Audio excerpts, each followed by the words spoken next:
Xbox On.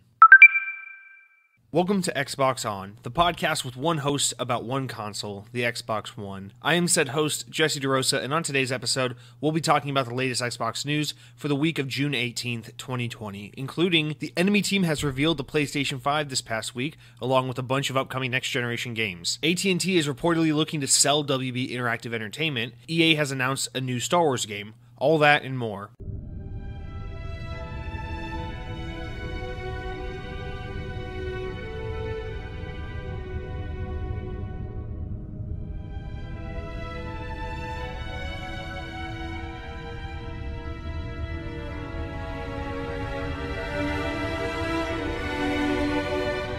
So earlier this week, I was just, going down like the rabbit hole thoughts in my head, and I was thinking about how a lot of, video game podcasts or nerd culture podcasts will do that thing where, like, they start a show about video games or Nintendo or PlayStation or whatever, and then a couple years later, they'll cultivate an audience and then, like, do another podcast about a more general or broad kind of nerd culture or, like, nostalgia culture kind of topic or something like that, or just more of a general talk show where it's, like, other voices of nerd culture coming together to just kind of shoot shit and talk about whatever.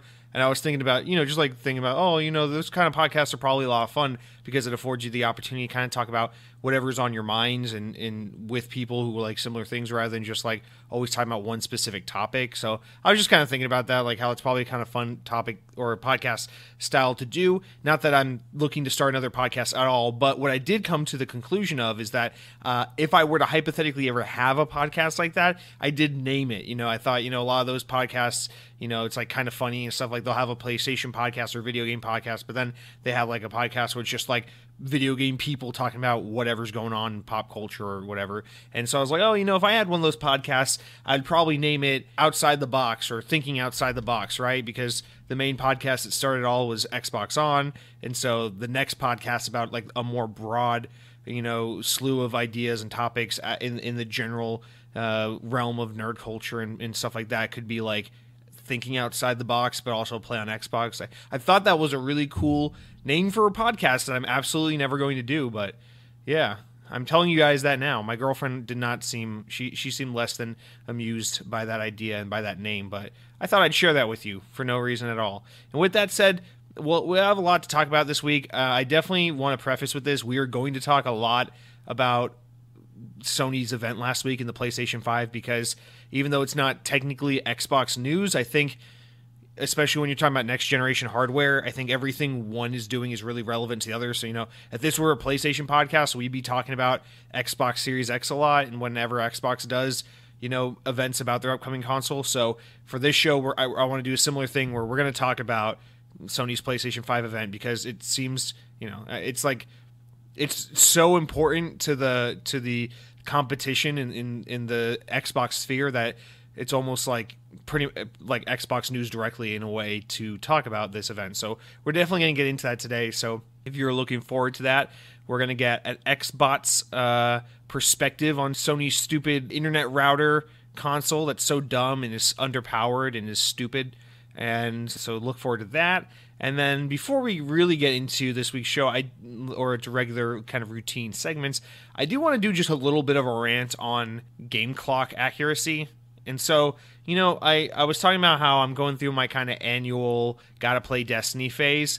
And one thing I really love, especially with games like Destiny or Halo or like games where I know I come back to and I play a lot of hours of, is like I kind of like constantly checking on my total hours played and kind of being proud of that. It's fun to me, to be like, oh man, I just got through playing a bunch of Halo 5 this week. I've been in the mood for Halo 5 lately. I wonder how many hours I put into Halo 5 in total since it came out in 2015. Oh, let's take a look. Oh, look, I am over 100 and something hours in the game. Like I love doing that kind of thing. So that's a metric I really like to take note of. And one thing I really love about Xbox is if you ever go to the achievements tabs, every game has its own stats that Xbox Live kind of keeps track of.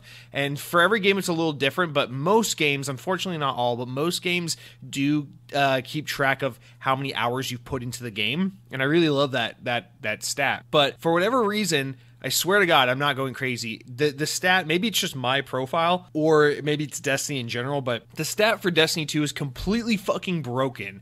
It must be my profile. There's no way this is everyone's situation, but the stat's completely broken because for the past 2 years, it said I've only put 58 hours into Destiny 2, and it keeps driving. It's like so arbitrary, but it's driving me up the wall because I'm like, I know I put way more than 58 hours into Destiny 2. And in fact, I even made a point because like the other week I was like, all right, well, I'm going to take a rough count of how many hours I put into Destiny 2 this week and then add it to the 58 and see what it comes with and see if it's like accurately counting my hours in the game. And so, you know, I started at 58 hours at the beginning of the week, and then throughout the week I played roughly 17 hours of Destiny 2. I played a lot of Destiny 2 from Friday to Friday basically. And then I noticed by the time we reached that 1 week mark, I'm like, oh, look at that. It still says 58 hours. There's no fucking way, you know, that I'm just overestimating how much I put into this game. So it's really pissing me off that stat is broken. So I looked up, you know, is there a website?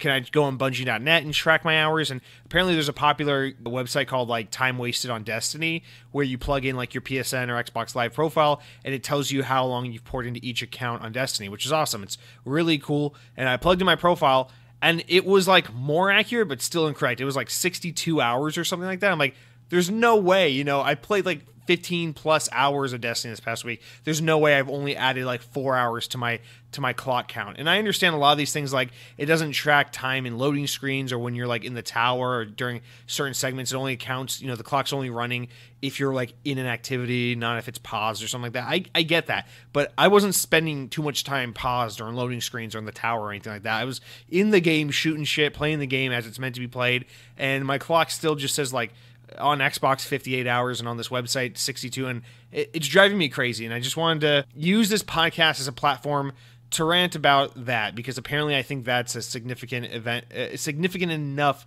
occurrence in the world right now that you all need to hear about my inaccurate playtime count on Xbox Live. But that's what's really been getting me this as of late, and I want to hear your thoughts and opinions. I know I'm not crazy. I know a lot of gamers really do take a lot of pride and just kind of admiration. It's not something you have to post on social media and brag about, but it's a thing like kind of for you and yourself, right? To look at the games you play the most and you admire the most and be like, oh wow, it's really fun to look at how many hours I poured into this and just kind of appreciate that. I enjoy this game so much, I was willing to dedicate X amount of hours of my life to it. And it's a fun thing to keep up with. And you know, the stat works just fine when I look at my Halo 5 or Disney Infinity stat, but goddamn, when I check Destiny, it's just like, yeah, 58 hours. Yeah, enjoy it. I could get to like a million hours and it would still be like 58, and it's just driving me nuts. So had to get that off my chest. But with that said, we will jump into our comments and shoutouts and whatnot from last week's episode. You know, I've been getting a lot of suggestions privately and publicly from a lot of the audience saying, you know, I think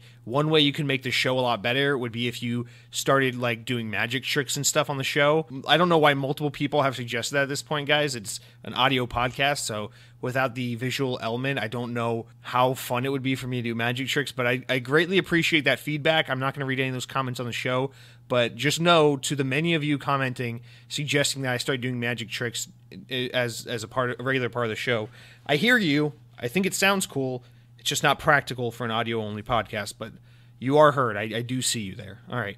Our first normal comment comes from Mr. Lethal Migraine, who says in regards to the Sony show from last week, he goes, how bad was the Sony stream? Cartoon games on a Wi-Fi router for a console. How pathetic are they? Laughing emoji. Lethal Migraine, I don't think I'm as down on this stream as you were. I'm sure a lot that's, first of all, of course, it's your opinion. You're entitled to it, and it's a valid opinion. You're more than welcome to feel how you feel. And I saw that a lot of people did kind of have a similar reaction to the show, but honestly, I personally couldn't disagree more, to be polite and kind about it. I don't know. That wasn't my takeaway. My personal takeaway was I thought Sony put on a really good show, all things considered. Now, it was flawed. I think the show was way too long. I think it really didn't elegantly toe the line of like playfully teasing you with the console reveal. I think it was a little too like dicking you along throughout the whole show, because you got to keep in mind, like, Sony already waited way too fucking long to reveal this thing. So the fact that they did like an hour plus,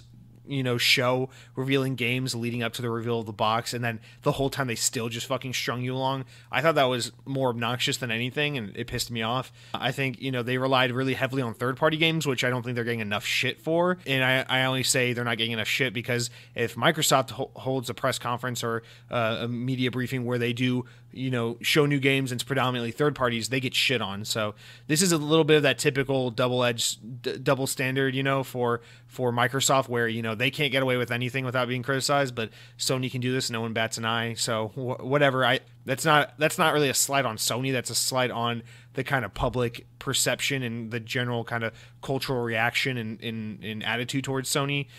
So that kind of pissed me off a little bit, but I thought they showed a pretty decent amount of games. They showed pretty good variety of games. I thought the console looks, in my opinion, a little cool, although that's highly subjective, but ultimately who gives a shit what the box looks like, because you're going to forget about it anyway while you're playing games. But I understand it's a really divisive design, and it's a very bold and striking design, and it's the kind of design that really demands strong opinions. It's not like, I think PS4 was a pretty elegant design. I actually really like the design of the PS4. It's like a box, but the front and back side has this little slant to it, which I think is very tasteful. It's a really nice design. I really liked the PS4 a lot. The PS5 is like as far away from the PS4 design as you can possibly get, whereas like the PS4 is like simple, elegant with a tiny, like a subtle twist to make it have a kind of iconic and individual design, whereas the PS5 is like trying so hard to make you see that it's a different design and see that it's like striking and something unrelated to the last thing. It's like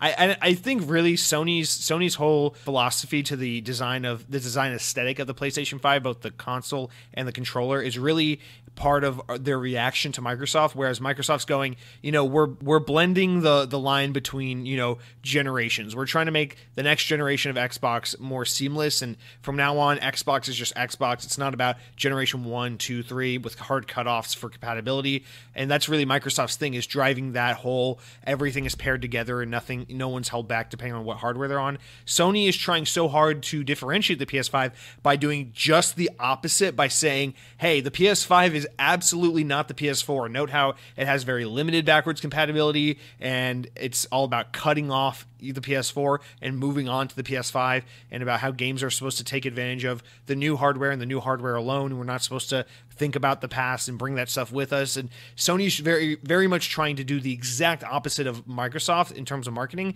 And I think it's kind of smart, because at the end of the day, I think only one of these philosophies will really reign supreme. So it's kind of smart for them to each take different approaches, because at the end of the day, one of them's going to win and one of them's going to lose. So I get that philosophy, but I think the design for PlayStation 5 really is inspired from that train of thought, where like they're like, how can we make sure people know the PlayStation 5 is not the PlayStation 4? Because look at the Xbox Series X. I get that it doesn't look like the Xbox One X or One S because of its its shape. It's like a tower PC, but if you look at like the matte finish and the Xbox logo and a lot of its design philosophy and aesthetic is very reminiscent of the Xbox One generation. It's very similar. They didn't really reinvent the wheel. And look at the Xbox Series X controller. It's the Xbox One controller, just shrunk down a tiny bit with an added share button. It's very much within the same design philosophy. They're not trying to reinvent the Xbox brand with the design of this console. But Sony, on the other hand, is absolutely trying to do that. Everything from the controller to the box of the PS5 looks nothing like the PS4, and I think that's very deliberate, because they want you to know, hey, we're making that distinction. We're trying to tell you PlayStation 4 is over, PlayStation 5 is here. We're not Xbox. We're not trying to tell you you can play everything on every console and it's all about, bringing generations together. We're not doing that. So from the perspective of why people are so torn on the design of the console, I think Sony did it very intentionally, and it was for that reason. But at the end of the day, these are things we always forget about at the end. People laughed at Nintendo because Wii is a stupid name, and Wii U is a stupid name. Xbox One is a stupid name. Xbox Series X is a stupid name. PlayStation 5 is a dumb look. The boomerang controller for PS3 is a dumb look. The Wii Remote Nunchuck is so stupid. All these things, but after a while, you get acclimated with it, and then you just forget about it. You don't care anymore. So eventually, the PS5 isn't going to be a Wi-Fi router. It's just going to be a meme lost to time. And the PS5 is just going to be a console that sits on people's entertainment centers. They forget about what it looks like, and it just doesn't matter, because they're more concerned with playing Spider-Man Miles Morales or Ratchet and Clank, than they are with how their console looks. So I understand everyone's entitled to their opinion. I think the console looks, I don't think it looks like super awesome. I think it looks kind of cool. Chris Raygun, the YouTuber guy, I think he put it best when he said the PlayStation 5 design like quite literally looks like what PlayStation 4 fake renders looked like in 2008. Like when people tried to trick people and saying like, oh, here's a leaked render of what the PS4 looks like, and it was like some Photoshop bullshit. Like that's kind of what the PS5 looks like, as if like that faked Photoshop shit was actually real instead of, you know, just a fan-made render. So, and I agree with that completely. I think that's exactly what it looks like, but I kind of think that's for the better just because it's wacky. It's one of the more out there kind of designs we've seen for a mainstream piece of tech. So I'm into it just for the kind of novel appeal of it all. But we'll get more into that stream and that event in a little bit. But I do appreciate you coming in with your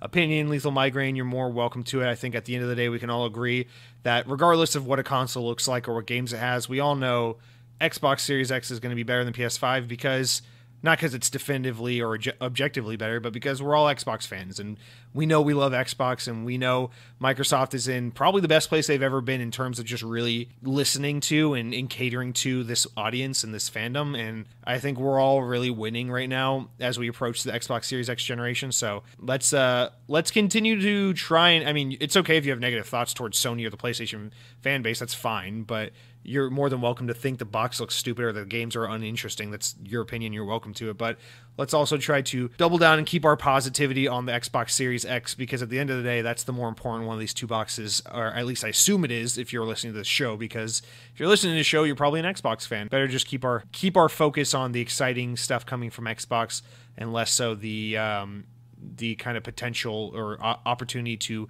engage in console war-like behavior. Not to accuse you of that. I don't think you are. I think, again, you're more than within your rights to say what you said. Our next comment here comes from Mr. Limbert Bond, who's been commenting regularly as of late. Thank you for that. He says, I am still holding out hope for Halo Wars 3. One of my most played games this generation, closing in on 2,000 matches played. Keep up the great work.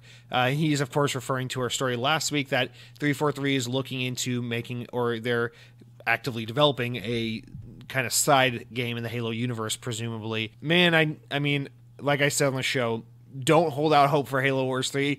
I totally get why you are. I totally get why people love Halo Wars. I think Halo Wars is severely underappreciated. I wish it sold better. I wish it got better critical reception. Mostly, I just wish it sold better because it's a really great game. It's not a great game because it's a great Halo game or because it is Halo and I'm a Halo fanboy, because I am a Halo fanboy. But it's a great game because it truly is a great RTS, and I honestly think one thing Halo Wars doesn't get enough credit for is if Halo, Combat Evolved was the game that really cemented that the first-person shooter genre had a home and belonged on the console market and in the console space, then I think Halo Wars as a sub-franchise did the exact same thing for the real-time strategy genre, where I think, there are a lot of good, pretty good real-time strategy games on console. I think, some of those Command and Conquer games, Civilization Revolution, some of those games, there are some good RTS games on the home console. Not to say that there haven't ever been any, but I really think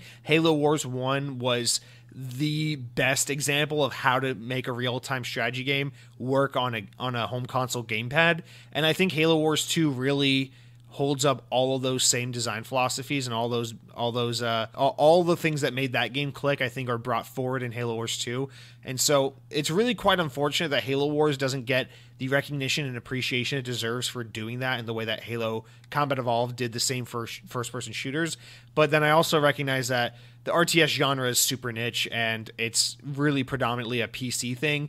I understand, console usually caters more to like general gaming markets, not more of the hardcore stuff like these kind of nerdier genres like RTSs and things like that. So I understand that's a genre that's kind of like just predisposed to do better in the PC space, but still, I mean, Halo Wars games are on PC, or at least now they are, and they still didn't do that well. So a little too unfortunate. I think another reason for that is probably just because Halo Wars 2 came out kind of at the peak of the MOBA genre and a whole craze, the League of Legends and whatnot.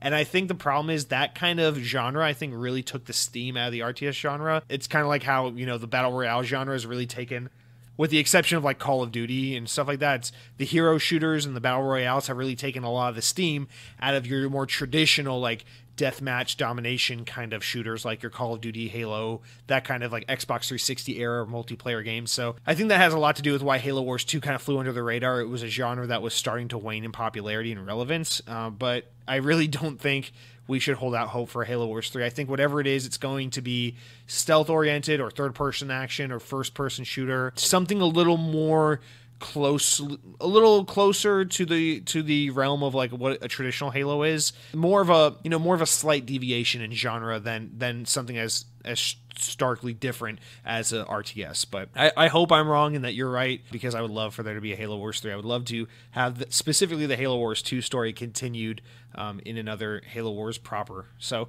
our next comment here is from Mr. Seth Weiss, who says, "Hey, first time commenting. I love your shit." Well, thank you, Seth, but you really shouldn't be looking into the toilet bowl after I'm done with my personal business. But he continues onward. He says, after watching the PlayStation event, what games are you maybe a tad bit jealous to not be getting on Xbox? Mine is Ratchet & Clank. I played so much as a kid, and Demon's Souls looks pretty wild as well. Well, thank you for commenting, Seth. Welcome to the show. I'm really excited to have you here listening and commenting. That's what I encourage you all to do. Your support means nothing to me if you're not telling me I do a good job in commenting. So thank you, Seth. You are now one of the few elite that I like. But to your comment, actually, I think you kind of already touched on my response as well. I'm right there with you. Ratchet & Clank is a series that I played so much as a kid. The very first Ratchet & Clank game was my first PS2 game that I fell in love with. I remember I really only gave a shit about the Nintendo GameCube when I was a kid back during that generation until I saw Ratchet & Clank, and then that changed everything. I had to play PS2 once I saw Ratchet & Clank, and lucky for me, PS2 was the only current generation console we had back then, so I had the platform to play it on. And so yeah, I fell in love with Ratchet & Clank so fast, and I had already loved the Spyro games, and so I remember Insomniac being one of the very first examples of me as a kid kind of being cognizant of what I knew as the games industry, as like, developers and like who makes games and who owns rights to games and what games belong to what platforms. And Ratchet & Clank is, aside from, of course, the obvious one like Mario, Ratchet & Clank is one of the very first examples of like me being cognizant of like who a developer is and that this game is a console exclusive and all that. And Ratchet & Clank, I think, is the game that really made me love the PlayStation platform, which is crazy because actually a little bit of background on my upbringing as a gamer, Xbox is like the platform I came to last, and it's so ironic that it's the one I love the most because it's the one that I technically have no right, like I have no nostalgic tie to or reason to love it as much as I do. I just love it because I really love Xbox. Like my earliest memories gaming, was like I was too young to really play, but I was watching my older brother and my neighbor play like my neighbor's Super Nintendo. I'd watch them play Super Mario World, but I didn't really play it a lot. I'd watch my older siblings play like Oregon Trail and shit on PC. And then, when I was around 4 or 5, my brother got a Game Boy Color and got Super Mario Deluxe. And so that's kind of my first memory gaming is Game Boy Color. And then after that would be the PlayStation 1 because my parents bought a PlayStation 1 for me and all my siblings to share when I was a kid. So really my introduction to console gaming was the PlayStation 1 and handheld gaming was the Game Boy Color.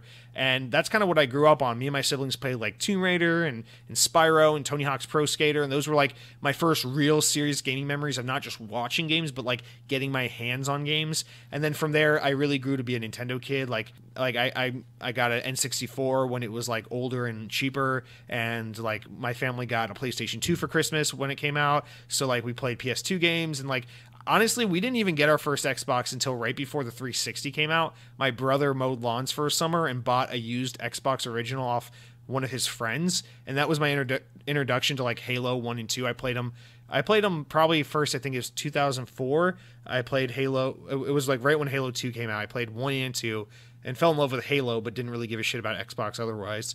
And so it's just, that's a whole like lot of unnecessary backstory. But I guess what I'm just trying to say is that somehow I became an Xbox fan through all of this. But my earliest memories of like really falling in love with gaming is like Spyro the Dragon, which is of course Insomniac, and then they made Ratchet & Clank. So like that kind of segue from like what they used to work on to what they currently work on at the time. And then of course as they went on to do Resistance and Spider-Man on PS4 and Sunset Overdrive on Xbox One. It's just kind of the incubation and the beginning of my love and appreciation for Insomniac as a developer. I'll say to this day, no matter, I don't give a shit like how much I love Xbox or whatever, like Insomniac will forever be, even though they don't make like my top 3 favorite games, they'll always be one of my absolute favorite game developers. I think their CEO, their head Ted Price, I think he's just one of the most fascinating and interesting and enlightening minds in the games industry. I adore every game they've ever made. They just continue to make incredibly awesome games, and they're one of those studios that's really kind of embodies the spirit of like the best of Nintendo, where their games really are focused on like, how can we create fun mechanics and then create a world around fun gameplay loops and mechanics? And I think Ratchet & Clank and Sunset Overdrive, more so than any other games they've ever made, really embody that spirit the most, because Ratchet & Clank is all about super fun platforming and like super kinetic, frantic, and goofy gunplay. And I don't think Xbox has anything like that, with the exception of Sunset Overdrive, which is, of course, an Insomniac game. And now that PlayStation owns Insomniac, I know we're never going to get that again. So that's Ratchet & Clank alone is like, or just Insomniac as a developer alone is the thing that's like, as long as they exist, as long as Insomniac is a developer, they're always going to be the thing that keeps me buying every PlayStation console, because even though at the end of the day, I care far more about Halo and Xbox and Phil Spencer and all his friends and what they're doing, at the end of the day, I'm always going to have such a soft spot for Ratchet & Clank and Insomniac. And of course, with that said, you know, I'm kind of leaving it out here. Spider-Man Miles Morales, the other game I'm equally as excited to play when it comes to, you know, PS5 games, because PS4 Spider-Man was super awesome. I think PS4 Spider-Man is just a tad overrated, for the simple fact that I think Sunset Overdrive is a better game, and that it's kind of fun traversal with like grinding on phone wires and running on walls and like jumping and shit on cityscapes. I think that felt more fluid and kinetic and fun than Spider-Man's kind of web swinging and wall crawling does. And that's no disrespect to Spider-Man. Spider-Man feels really great, but I think Sunset Overdrive actually felt a little better. And it makes me really sad, because Sunset Overdrive is such a criminally underrated game. It's such an underplayed game. I think, without a doubt, I've said on this show before, Sunset Overdrive is the most underrated and underplayed Xbox One game, period. I don't care what you say. Number 1 most underrated game on Xbox One. Sunset Overdrive. It's a crying shame more people didn't play it. It was a phenomenal game. Definitely the best game of 2014. Just such a crying shame more people didn't play it. And I think it's better. I think it was actually better than Spider-Man PS4. But that being said, I'm still super excited for Spider-Man Miles Morales. For clarification, a lot of people were confused about this. It's kind of like a 1.5 entry. It's not a DLC. It is a standalone game, but it's kind of like Uncharted Lost Legacy, where it's like a smaller scale kind of sequel 1.5 game.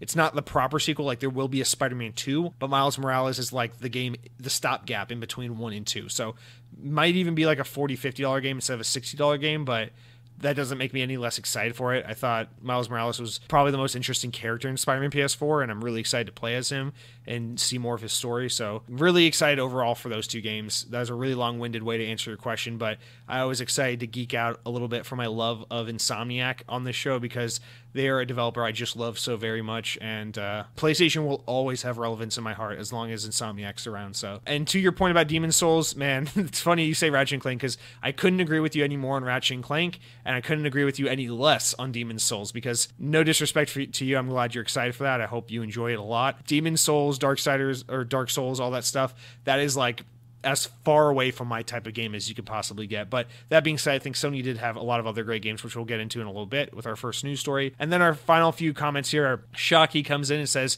enjoyed it. Are you a fan of Gears of War? What do you see for the future of Gears of War? Well, Shocky, actually, I am a fan of Gears of War, but if I'm being really honest with you, actually, this is something I've hesitated to ever bring up on the show, because I feel like I don't have the right to host an Xbox show if I admit this, but I actually really was not a fan of Gears of War for the longest time until the 4th one came out. But I've since gone back and played, I said the whole franchise. I actually still haven't, really don't want to admit this, but I still haven't played Gears of War 3, and I know there's a lot of like, what the fuck are you even saying right now? But yeah, I mean, I played Gears of War when it first came out. I thought it wasn't my thing. I just didn't give a shit about it. I didn't like how like dark and gray it was. I was part of that like whole like too many games about like meathead army boys. I didn't really give a shit about it back then. And I really tried hard to enjoy it because my friends liked it. So like I remember like the first one, I stayed up all night at my friend's house and we played through the first one on co-op, like when I was in middle school or something. And I was like, okay, it was fun enough just because I was, hanging out with a friend doing it couch co-op style. But then we tried to jump into Gears of War 2 when that came out, and I was immediately like, you know what, man, this is too much.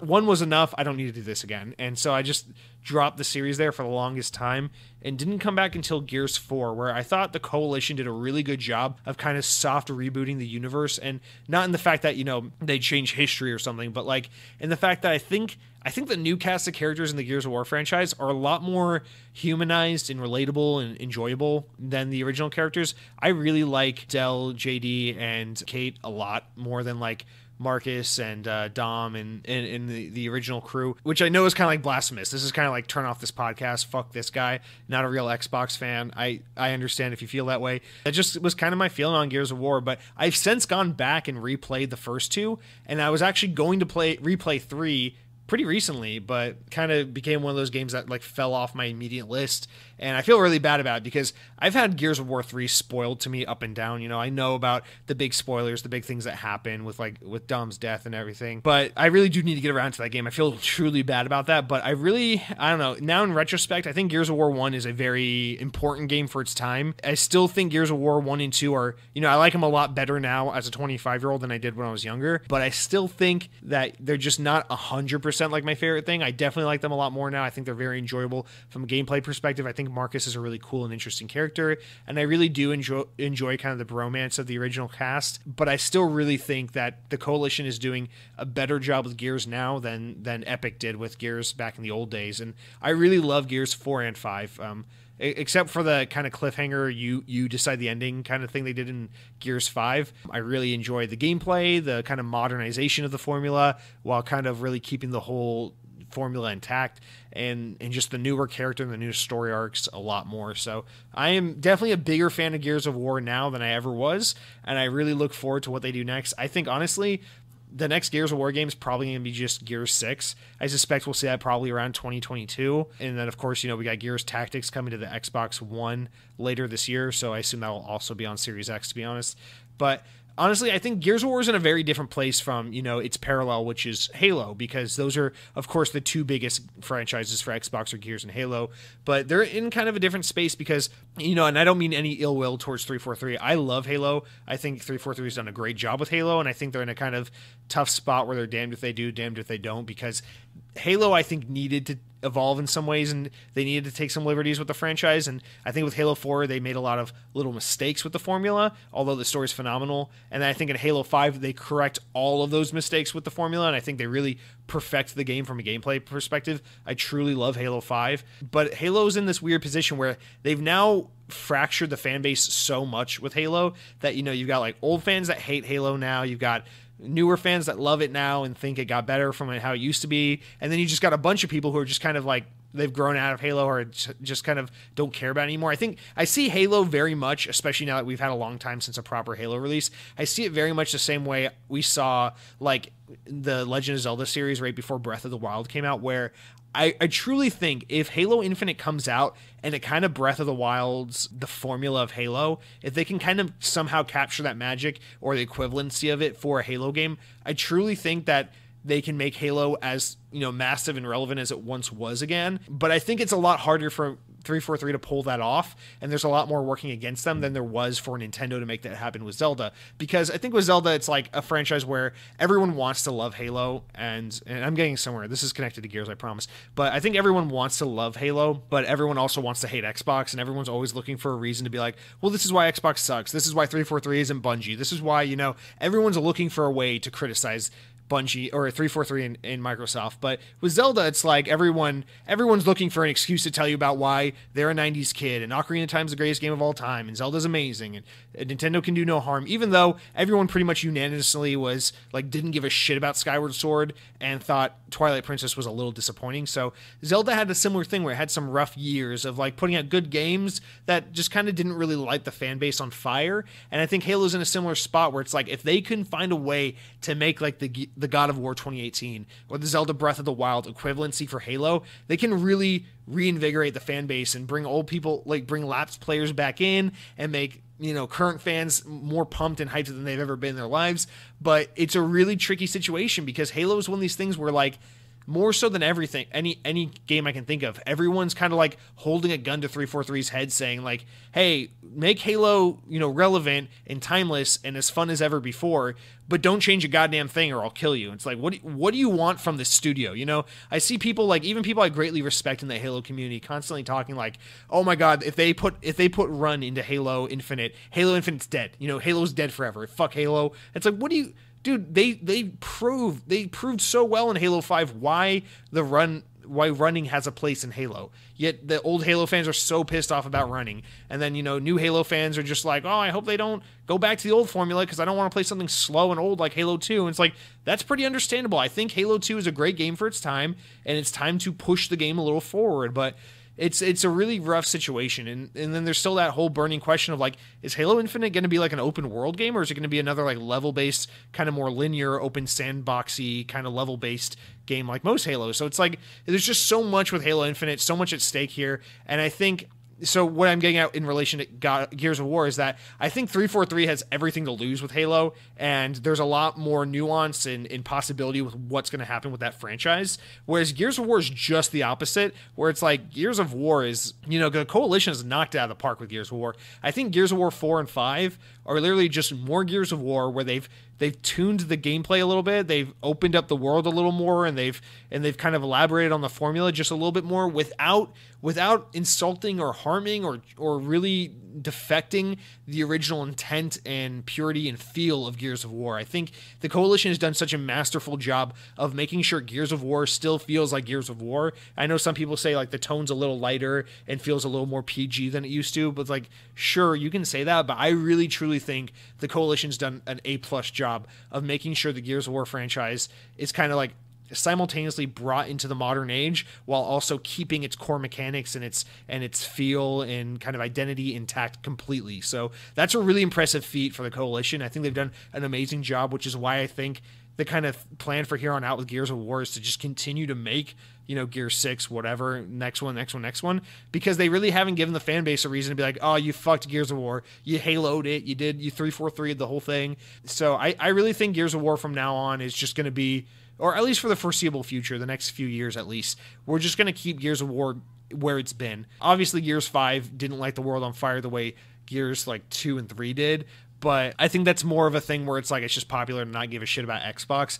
If somehow Series X turns it around, or at least closes the gap a little bit and makes the Xbox more of a popular brand, I think you'll see Gears of War come back in its popularity, and it's more so about the platform it's stranded on and less so about the franchise or the gameplay itself. I know a lot of PlayStation fanboys or adversaries to the Xbox brand like to say, Gears of War is old, it's stuck in the past, it's not pushing the industry forward like games like The Last of Us or whatever, but I really don't believe that at all. I ranted back when Gears 5 came out that I think Gears 5 does arguably a better job than some Sony exclusives of really bringing that mature and nuanced and emotional story forward, because it also still keeps intact. It's really kinetic and fun and gameplay focused kind of side as well. So I don't know. I think Coalition's doing a phenomenal job with Gears of War, and that franchise is exactly where it needs to be and right on track. So, and I think it's really important to not focus on trying to make it as big as it once was, because that's more of a time and place thing and less so the problem with the franchise. But that could be my own ignorance speaking. Our next comment here comes from my brother Josiah, who says,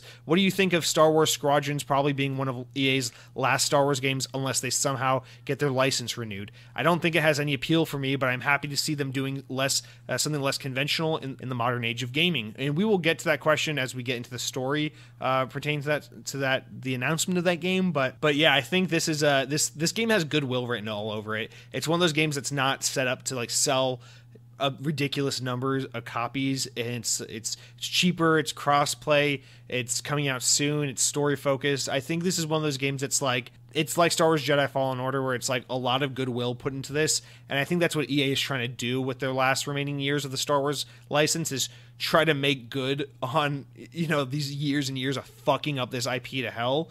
And this is, between turning Battlefront 2 around, Star Wars Jedi Fallen Order, and now this, I think EA is really trying to rewrite the past 10 years with the Star Wars franchise, so that when it comes time to renew, they can be like, Disney, remember, we did such a good job these last 3 years. We really turned the ship around. Please let us renew, because remember, EA is the company that wants to keep this license for as long as they can. If they could keep it forever, they would. They hold on to the NFL license like it's, like it's their dear baby, and they go above and beyond to make sure the NFL doesn't make deals with others so that they can get, football simulator games. It's amazing that we're getting that new football sim. I forget, it was in the news a few weeks ago, but EA, I think, will do anything and everything they possibly can to hang on to the Star Wars license. And so I think why we're getting a lot of good Star Wars all of a sudden, and a lot of these goodwill stories surrounding Star Wars with the EA license right now is because they're trying to leave a good taste in the public's mouth and in Disney's mouth before it comes time to re-up those contracts. So hopefully we see this stick, but I think this is really telling of, the license expiring and EA wanting to give Disney a reason to renew. And then our last comment is from Mr. David White, who says, first. Well, not in my book, David, because according to the podcast, you're the last comment I read. So you're not first, David. You are, and this is not intended to be a quote from Talladega Nights. This is just quite literally, you are last, David. You're last, and you're pathetic. And honestly, I hope you crawl back into the hole which you came from and curl up and just die. So what do you think about that, David White? And I don't think I forgot. I know your wife is leaving you, so I know that hurts a lot because you're pathetic and you're... All right, that's going to do it for all of our comments. It's pretty much going to do it for our podcast, since I went over 1 billion hours talking about your questions and comments. But as was recently pointed out by some listeners, you said, just do your goddamn podcast and stop focusing on how long it is. And so I'm going to try to take that to heart. So if you think I went too long without getting into the news, you can go fuck yourself, because this is my podcast, and you're at my mercy. It's not like you can click off and listen to someone else's Xbox podcast. All right, so as always, guys, remember, for future episodes, if you got anything to shout out, anything you want to weigh in on, don't be shy, reply.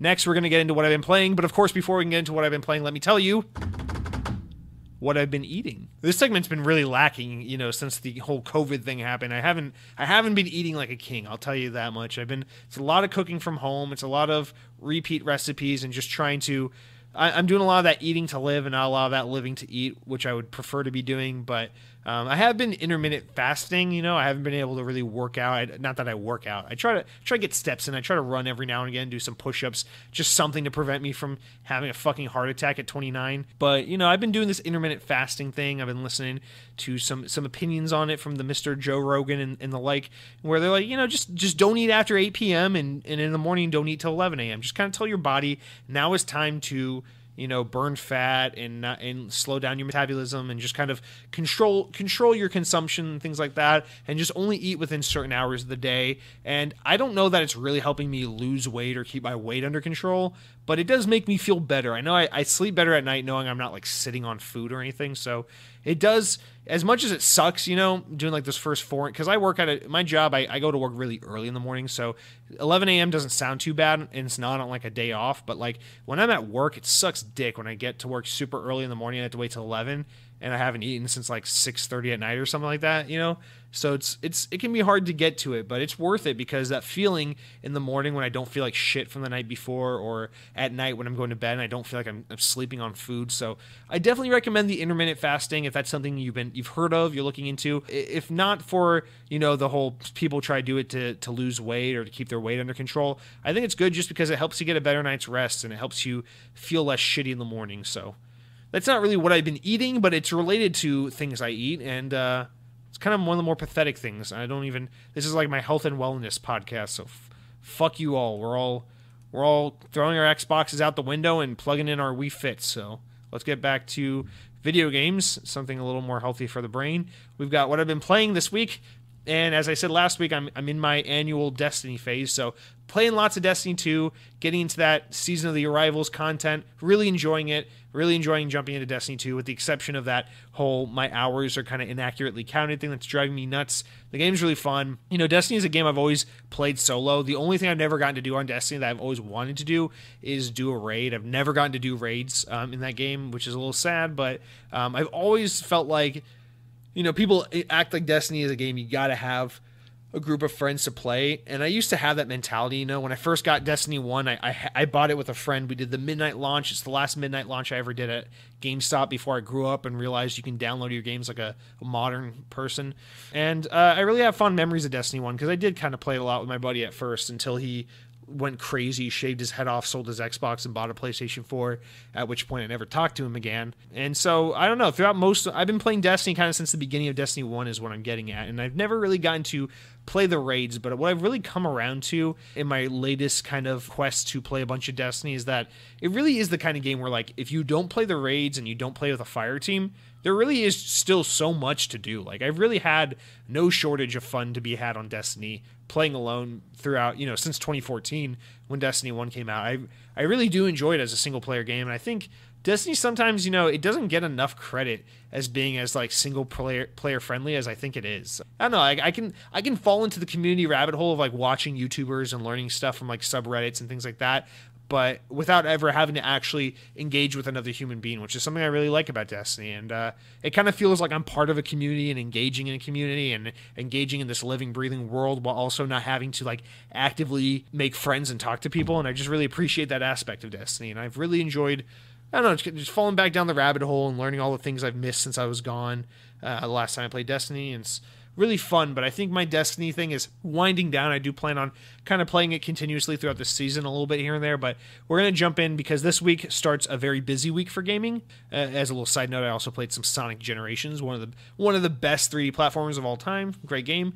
But yeah, this week is a very busy week for gaming because on Tuesday, Disintegration came out. And I know this is a game you're probably not going to hear about too much from most mainstream media or maybe too many YouTubers or anything or other Xbox podcasts because I know it's not a huge game, but Disintegration to me is very important. It is the first game from V1 Interactive, which is headed up by Markus Leto. Markus Leto, for those who don't know, is the co-creator of the Master Chief. He's worked at Bungie since like the Mist 2 days or something like that. He was at Bungie for a very long time, from a very early stage in the company up until like right after Destiny 1 came out, I think, or he quit like during the development of Destiny 1. So he was there for a very long time, and he was there throughout all of Bungie's tenure with the Halo franchise. And just a really awesome guy, really interesting person, very important to the industry. And he started when he left Bungie and left Destiny, he started a really small team. It's like, I think it's got about 30 people in it. It's called V1 Interactive, and Disintegration is their first game. So it just came out,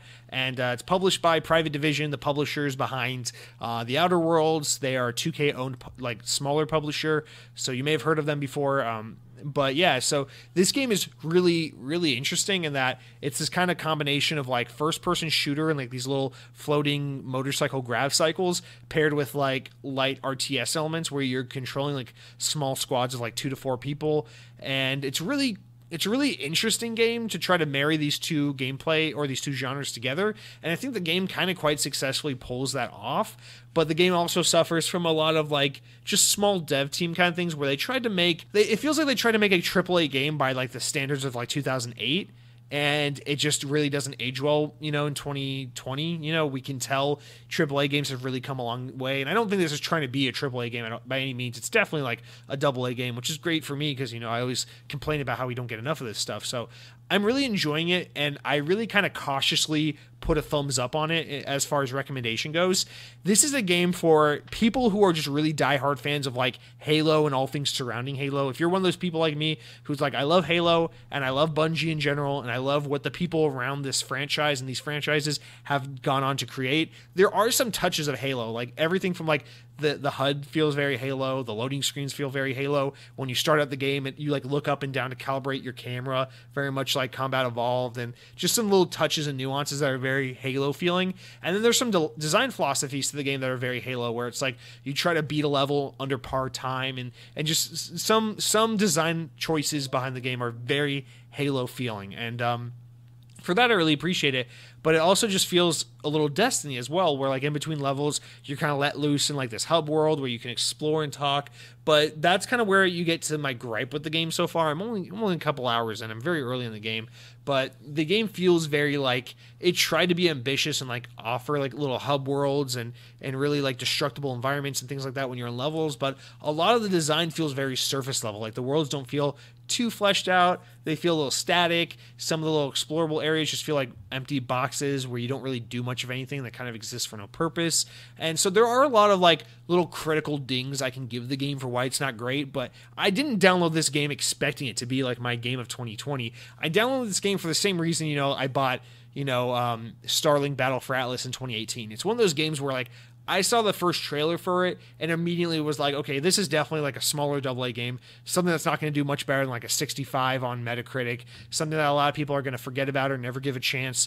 But it's just one of those things that has Jesse written all over it, so I had to give it a try. I wanted to show my support to Markus Leto and his new team. It's only a $50 game. It's not a full $60 game, so even they know that it's not quite, AAA modern $60 in terms of like the amount of content, which I think is a little ridiculous because the game does come with both the single player and multiplayer suite, so you're getting a lot of content for $50 in my opinion. The multiplayer I haven't really jumped into enough to really say much of anything, but I will talk more about it next week. But yeah, I'm playing Disintegration for more. I think this is a game that definitely has some resonance and relevance for Xbox fans, and I'm sure there are some of you out there who are at least somewhat interested in this game. And I guess what I'm saying is, if you're expecting like a really innovative and groundbreaking and next generation like shooter, this isn't really it. But if you're looking for something that's like interesting and different, but has the quirks of like a small dev team and kind of a first attempt from a new studio and kind of feels a little dated, something like maybe you would have played during the Xbox 360 days a little bit, and that all sounds fine. Like those are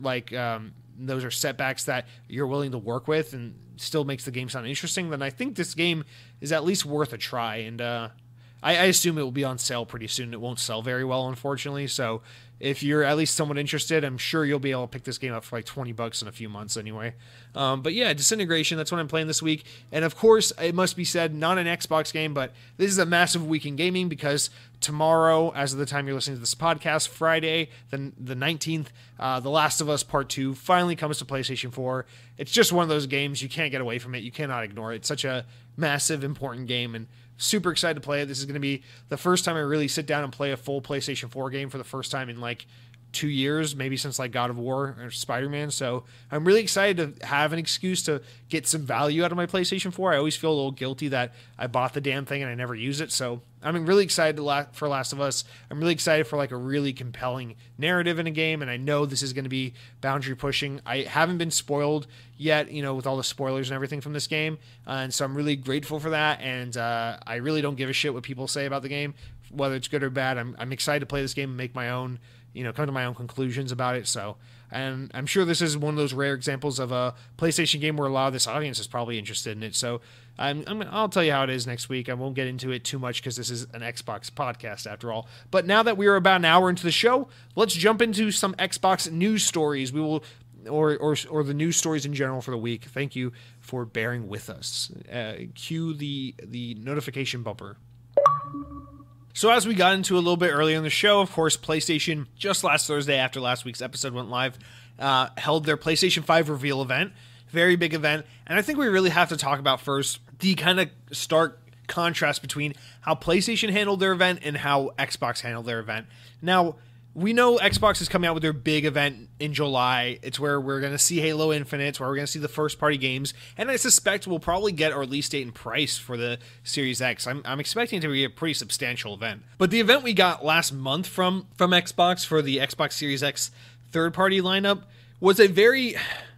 I don't want to say it was bad in terms of like the production quality. I think it was very deliberate what they were doing. I think they were trying to be very sensitive to the whole COVID situation. So they very intentionally were like, hey, here are all of our executive figures, and they're on shitty webcams, and their audio is not great, and they're wearing headsets, and they're in pajamas, because you know what's happening right now? Bigger things are happening out there. People are dying. People are getting sick. We're all working from home. It's a crazy time. It's really not suitable for us to be putting in all the production money and time into making this look like a big E3 presentation and really going all out and having Michael Bay do explosion effects and everything. Like, that's not what this event is about. And I really understood where Microsoft was coming from when they did that event, and I really respected that design choice. But I think PlayStation deciding to do just the opposite and go very like high quality, high production value, E3 quality like reveal event ended up making that Xbox event kind of look retroactively kind of shitty, even though it wasn't. I really think people, even Xbox fans, were too hard on Microsoft. I understand the whole gripe about they didn't show gameplay as much as they said. They said it was going to be gameplay and there wasn't a lot of gameplay. I think that's a fair concern, but I think overall in terms of the quantity of games and the quality of games and the pacing of that event, I thought it was a pretty solid event. And I think people are being a little ridiculous because we knew going into that event that we weren't going to see a Halo and the first party lineup, and it wasn't even their big event. We knew that there was a bigger event down the road. So like the fact that people hyped themselves up for like, this is it, this is all the Xbox Series X info dump we've been waiting for, and then got pissed off about it. I thought that was a little unfair, but this for PlayStation kind of was their big info dump. This is, for all intents and purposes, for PlayStation, what Xbox is supposed to have in a few weeks in July for their big reveal event. So I think this is a little taste of like the level of hype we can expect from Xbox. And I think, if Xbox was looking to do another very like low-key, low-production, kind of respectful COVID conscious kind of event as they did last time, I think they've probably since scrapped and started really ramping up production on something really polished and high effort, because I think this PlayStation event really showed that we still need this. I understand there's COVID. I understand there's a lot of, injustice going on right now in this country and a lot of civil unrest and just shit going on. It's a crazy year, of course, as we all know. But if there's anything this PlayStation event proved, it's that gamers and the hype cycle and the whole, we have a console to sell you at the end of this year, that whole narrative really didn't take a backseat to what all was happening, because Sony going all out and having this level of presentation really did benefit the show. And I don't mean that in an insensitive way at all. I just think it actually benefited the kind of overall hype and production value and appeal of this reveal event. And so, of course, they start out with that GTA thing.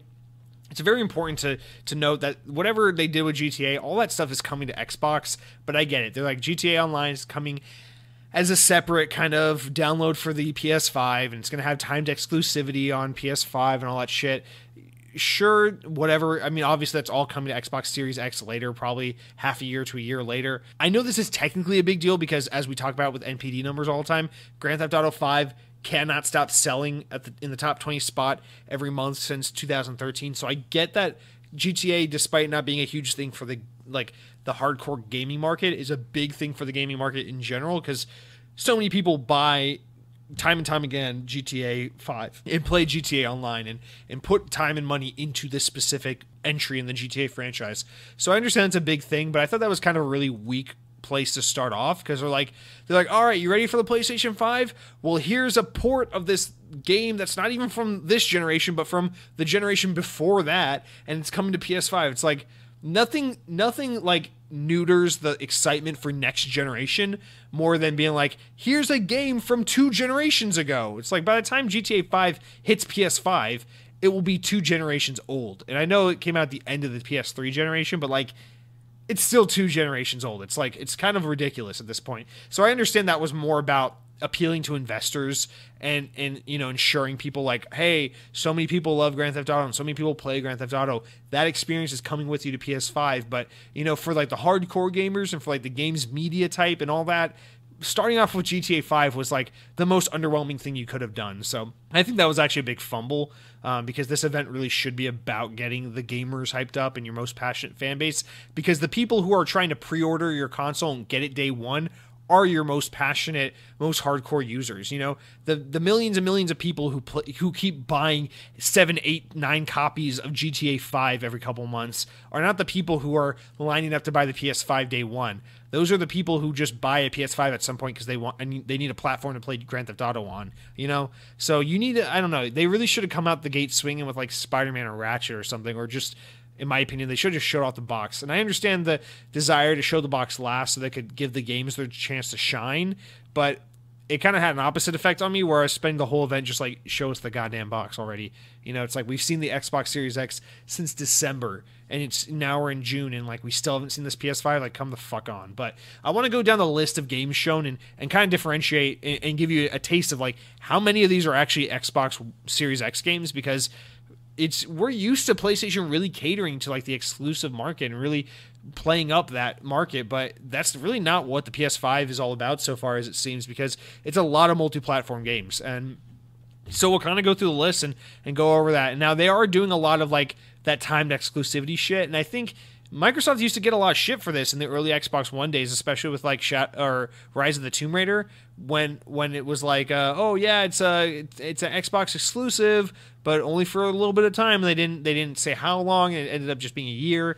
And I think PlayStation's kind of taken the crown for like being the worst at this, because they really showed off these timed exclusive games as if they were console exclusives, and that really wasn't the case. So they were pretty misleading on this, but we'll get into that. This is in no particular order, because this is from an article from Windows Central where they also laid out all the games and which ones were timed exclusives versus third parties. But they showed off Bug Snacks, which I know a lot of people were using this game as an excuse to make fun of the PS5. This is actually from the what are they called? Dark Horse, or no? Dark Horse is the comic. It's something like Young Horse or something. It's the guys that made Octodad, Dadliest Catch, which I thought was an awesome game. I even have a really detailed video analysis about it on my YouTube page if you want to check that out. But this is their next effort after Octodad, and I actually think this game, while I still don't really understand what it is, I think it's intriguing, and I'm actually excited to play this on Xbox one day. But I know a lot of people use this as kind of the excuse to be like, oh, the PS5 sucks, it's just a bunch of cartoon games. I'm actually excited. I actually really appreciate that Microsoft, or that PlayStation, still does a lot of like cartoonier games, because I think a big problem with modern gaming is too much of it tries to be serious and take a serious tone and be gritty and realistic. So I think it's nice to have the mix of like new games and forward pushing like open world realistic games with like cartoonier games or platform games. So I was all for Bug Snacks, and I'm excited to learn more about it. But that is indeed a timed exclusive. It's not a console exclusive, but they try to pass it off kind of as an exclusive. They showed it off Deathloop, which is that new game from Arcane, Bethesda published, which I thought, honestly, I wasn't that into it. I didn't think it looked that good, but people seem to really be really hyped about it. But so, I mean, whatever, good for you guys. That's a timed exclusive as well. They showed Ghostwire Tokyo, which this one surprised me a little bit. It is a timed exclusive, so this is going to be on PS5 exclusively for a little while, unfortunately. But I was also really surprised because this game looked kind of like really actiony. It was like third-person actiony kind of game, and I don't know what I was expecting, but I was expecting a little more like a slower, more methodical horror game. So this is really exciting to me. I'm actually kind of pumped to play Ghostwire Tokyo now. Then they showed Godfall, which looks so painfully generic, and I have no interest in this game at all. But that is also a timed exclusive, which we kind of knew about because they announced it as kind of like the first PS5 game. They showed Goodbye Volcano High, which is a really unnerving, like, furry game that some people were pretty nervous about. That is a timed exclusive, and as far as I'm concerned, PlayStation is more than welcome to have that exclusivity forever, because the fewer people that have access to that game, probably the better, even though the kinky side of me wants to play it. I'm just kidding. And then we got Hitman 3, which is definitely coming to everything. And then we got Jet: The Far Shore, which I thought looked pretty cool, also timed exclusive. Kena Bridge of Spirits, which I'm really excited about. Unfortunately, that's a timed exclusive, so we won't be seeing that on the Series X for a little while. And then we got Little Devil Inside, also timed exclusive, very interesting art style to that game. NBA 2K21, of course, that'll be multi-plat. Oddworld Soulstorm, which is oddly timed exclusive. Oddworld's a weird franchise because I know it has a lot of history with PlayStation, but also you have like Stranger's Wrath, which is very Xbox oriented.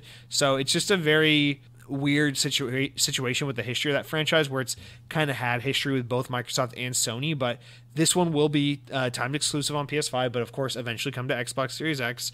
And then they got Pragmata, which is that new really weird Hideo Kojima looking game from Capcom. But yeah, that game looks really cool, and guess what? It's coming to everything. And in fact, I think Microsoft was aware of how unique that game was, because pretty much as soon as that event was over, they were posting videos and trailers of that game on the Xbox YouTube page to be like, hey guys, don't be fooled, this is an Xbox game also, you can play it here. So I thought that was kind of funny. And then they got Project Athia, which is also timed exclusive. Resident Evil 8 or Village, or Resident Evil Village, which is a really awesome name, a really cool twist on the whole naming convention, and a really good looking game.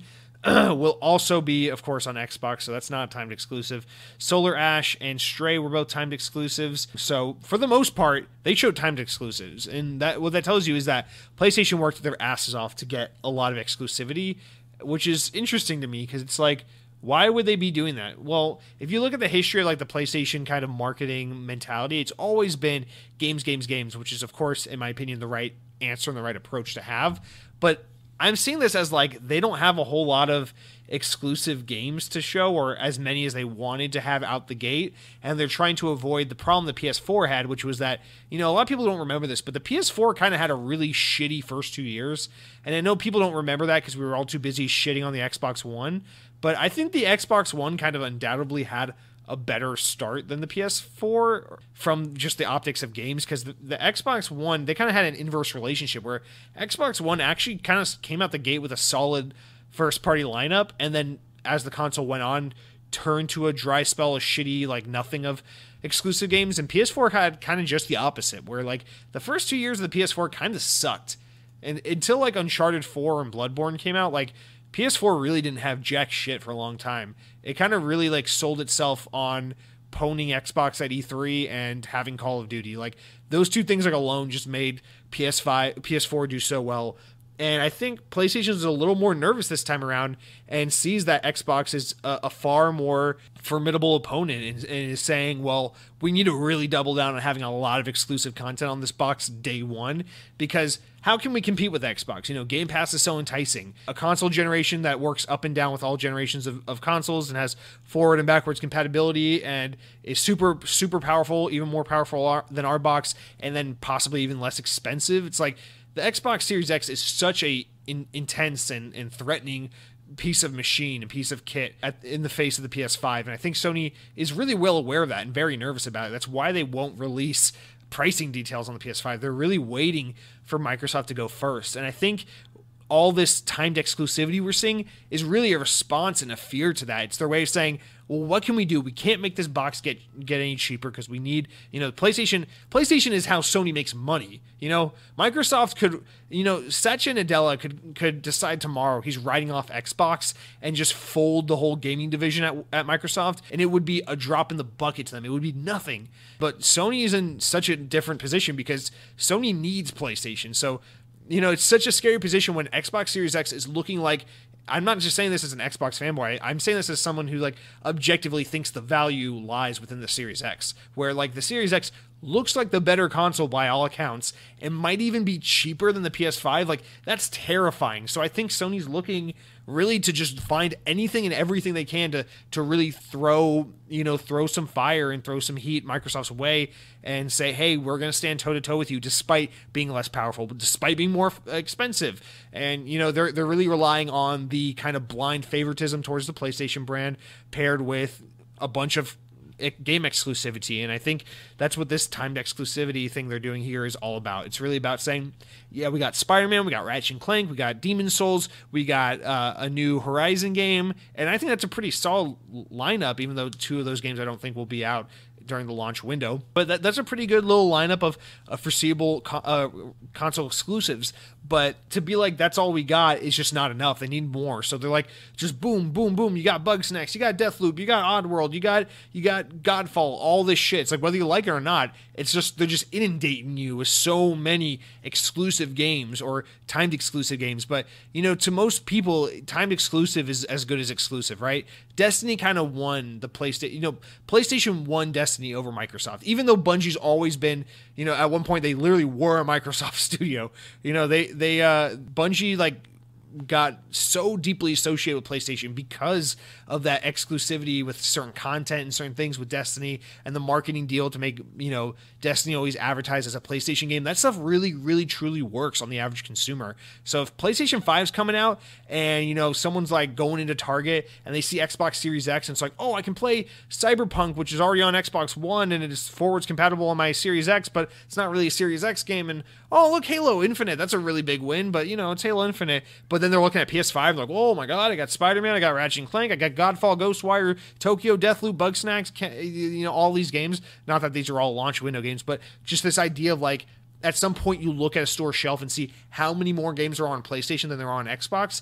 It's convincing to your average consumer, right? They just draw the connection, like PlayStation has more games. even though it's not true, even though at some point most of these games are coming to Xbox, and Xbox probably has a super big first-party output, which we're about to learn about in a few weeks, this is PlayStation's bet, is if we can just get the quantity of exclusivity, even if it's temporary, maybe we can just get the goodwill up front. And that's really where you win the battle, right? Is at the beginning of a console generation. Because as we've seen with the 360 generation and the PS4 generation, it's what wins is who comes out the gate swinging the biggest dick. And, last generation, PlayStation, Xbox stumbled all over the floor, and then PlayStation came out with their massive cock and started slapping Xbox in the face. Oh, you're so stupid. You got the Kinect. You're so dumb. $399, you dumb idiots. And then the PlayStation won just because of that alone. And Sony really understands that. I think Sony understands that better than anyone. And that's why they're trying so hard to find all the cards possible to play, because they don't have the comfort. They don't have a Microsoft cash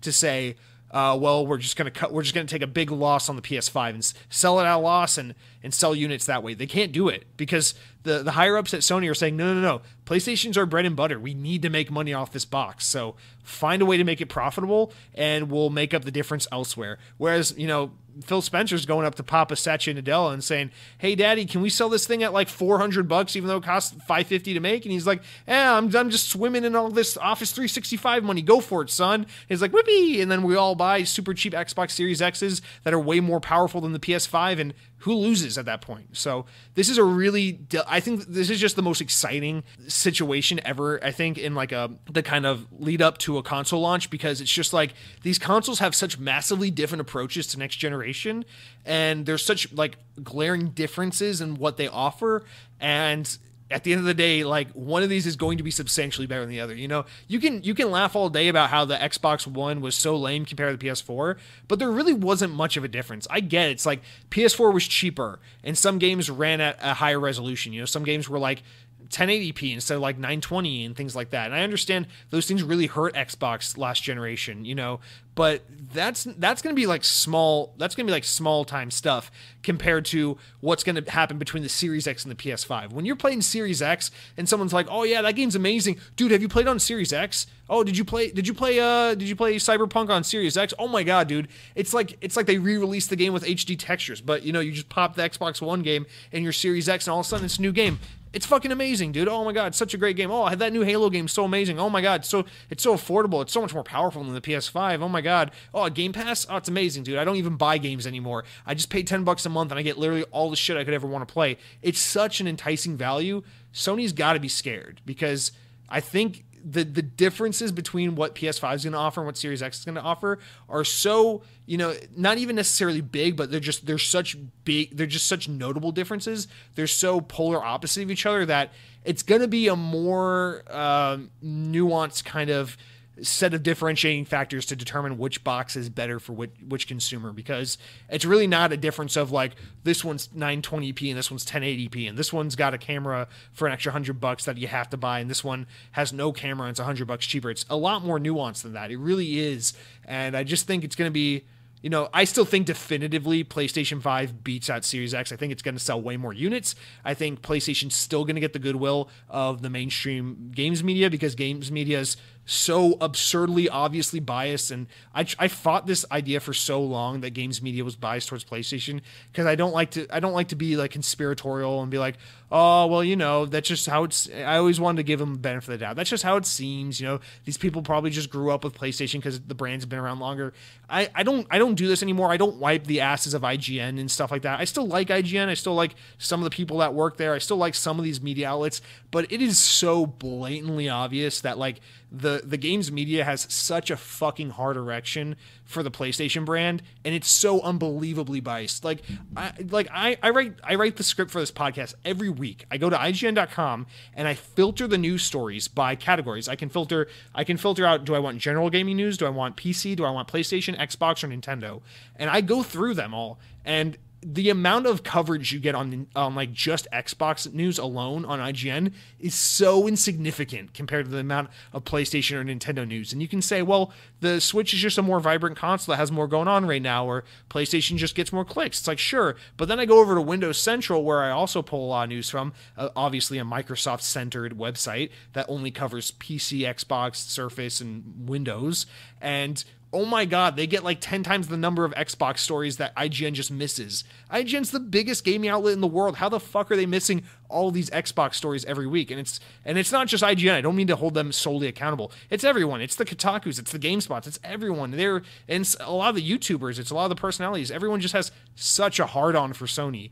And again, I prefaced at the top of the show going over my love for Insomniac because I do love PlayStation. I do love Insomniac, and I do have a soft spot for PlayStation in my heart. And it's very, connected to my childhood and my gaming upbringing, but I'm also realistic about it. And I think the Xbox clearly is constantly getting the short end of the stick, and it gets underreported and it gets underappreciated, and I think the Xbox Series X is going to do a lot to close that gap, but I don't think it's going to successfully do it. I think you're going to see the PlayStation 5 is still going to clobber the Series X, not as much as the PS4 did the Xbox One, but definitely clobber it in the end of the day. And it's just still so exciting because I don't know how you back this up as a consumer or as a media or as just in general a public entity when one has so much more to offer you objectively.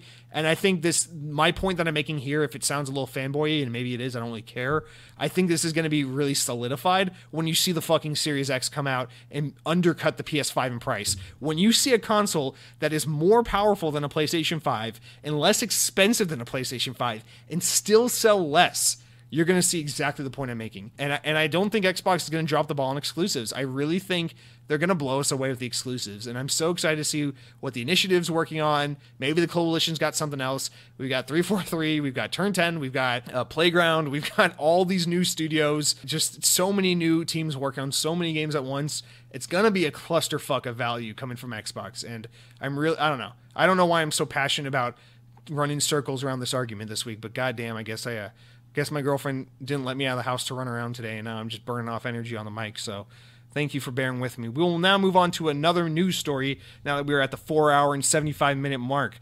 Our next story comes by news from CNBC, and according to a report from CNBC, it appears that AT&T is looking to sell off Warner Bros. Interactive Entertainment, the gaming division, of course, which would entail studios such as Rocksteady, Warner Bros. Montreal, NetherRealm, and Avalanche Software. Sources claim that the deal is valued at around $4 billion, which is like more than Disney bought Star Wars for, so there's a little bit of insight into how much gaming is worth. While we are still waiting to hear from a lot of studios owned by WB as to what they're working on, it's largely assumed that WB Montreal is working on a new Batman Arkham game, which was recently teased, while Avalanche Software is thought to be working on the long-rumored Harry Potter RPG. Since the story broke, rumors have begun circulating that interested buyers include Activision and Ubisoft, and we must, of course, hope that Ubisoft ends up pulling the trigger on this move, as the French publisher once expressed interest in reviving Avalanche Software's once thriving Disney Infinity franchise, which is, of course, something I just had to throw in there for myself.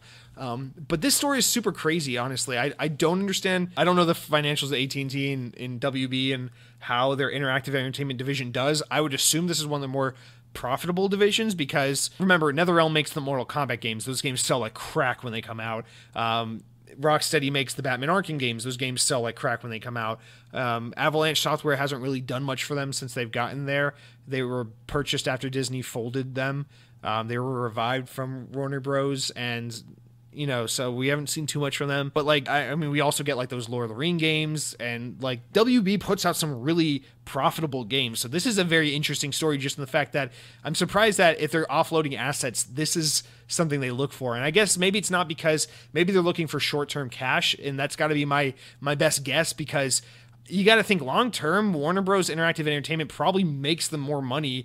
I can't imagine they're hemorrhaging money on their gaming division, but maybe it's just that they know how highly valued this division is and how much money they can get short term if they just sell it now, and how that can help them control their assets and their debt better. So maybe this is just an excuse for them to kind of make a big adjustment all at once, and selling off this division is part of that short term win. I don't know. I don't claim to know the financials of AT&T or Warner Bros. And I don't claim to be a market analyst who can fully understand why you would want to do something like this. But nonetheless, it's super interesting that you have buyers like Activision interested. Activision is a fucking mega conglomerate. They're like the biggest name when it comes to game publishing. And I really hope Activision doesn't get it. Not because I hate Activision. I know they get a lot of heat, but I don't I just don't think Activision needs this, because Activision, I feel like if Activision gets this, basically what they'll do is let NetherRealm keep making Mortal Kombat, and then maybe try to get Mortal Kombat on like an annualized or biannualized fucking release schedule, and then they'll be like, the Batman games make a lot of money, we'll just do an annualized thing with that, and then Avalanche will fold you and put you into like Raven and make you be a support team on Call of Duty or something like that. And I just don't want to see what Activision does with them. Activision has a history of just not respecting the talent at their studios and just kind of forcing them all to become like grunt workers on the Call of Duty franchise. And no disrespect to Call of Duty, but like I really don't want to see another talented like B or like C or D tier team be like absorbed into the Call of Duty conglomerate again. So it would be fun to just see these teams allowed to continue to thrive and act independently and be creative. And I just don't think Activision is going to be the brand to allow that to continue. Whereas Ubisoft, on the other hand, I think is just the opposite, where I think Ubisoft is the team that's crazy enough to be like, yeah, go make your crazy games, as long as you put the Ubisoft checkbox in there with the whole like unlock parts of the map, that kind of whole Assassin's Creed Far Cry thing. We'll let you make whatever game you want. Go make Disney Infinity again. We'll go buy Disney Infinity back from Disney, and we'll let Avalanche go back to making Disney Infinity. We'll just put an open world map where you gotta check off boxes and do in-app purchases, but otherwise you'll get Disney Infinity back,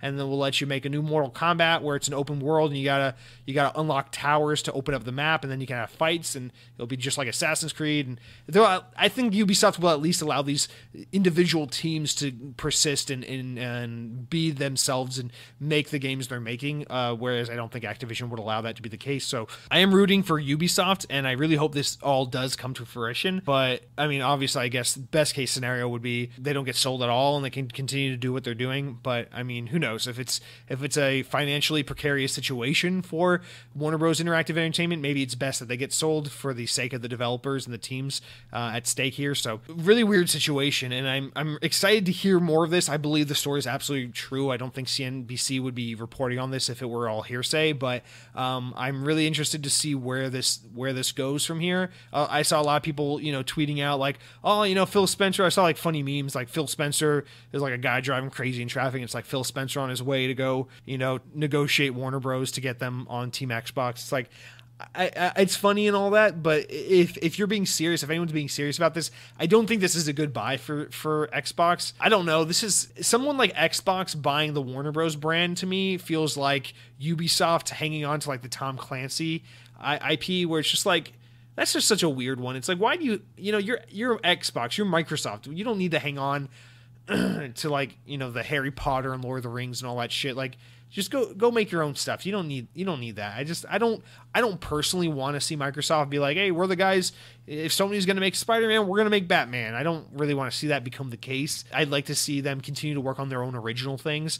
And I think absorbing or purchasing the Warner Bros. Interactive Entertainment division just results in a lot of IP-driven things. And while I don't have anything wrong with that necessarily, I just want to continue to see the Xbox studios and all that stuff just continue to be more focused on original Xbox only kind of experiences, rather than like I still feel similarly, like even though Spider-Man's my favorite superhero and Insomniac's one of my favorite developers, I still feel similarly about Insomniac's Spider-Man, where it's like it feels somewhat like a missed opportunity to put like a property like Spider-Man on a studio like Insomniac. It's like Insomniac has made such rich and original, unique IPs like Sunset Overdrive, Ratchet & Clank, Spyro the Dragon, Resistance, Fall of Man. It's like, why would you confine them to a pre-existing IP that, even though they did a phenomenal job with it, maybe someone else who's not as good at making original IPs could also do a pretty killer job with. So I just don't want to see that be the case. I don't want to see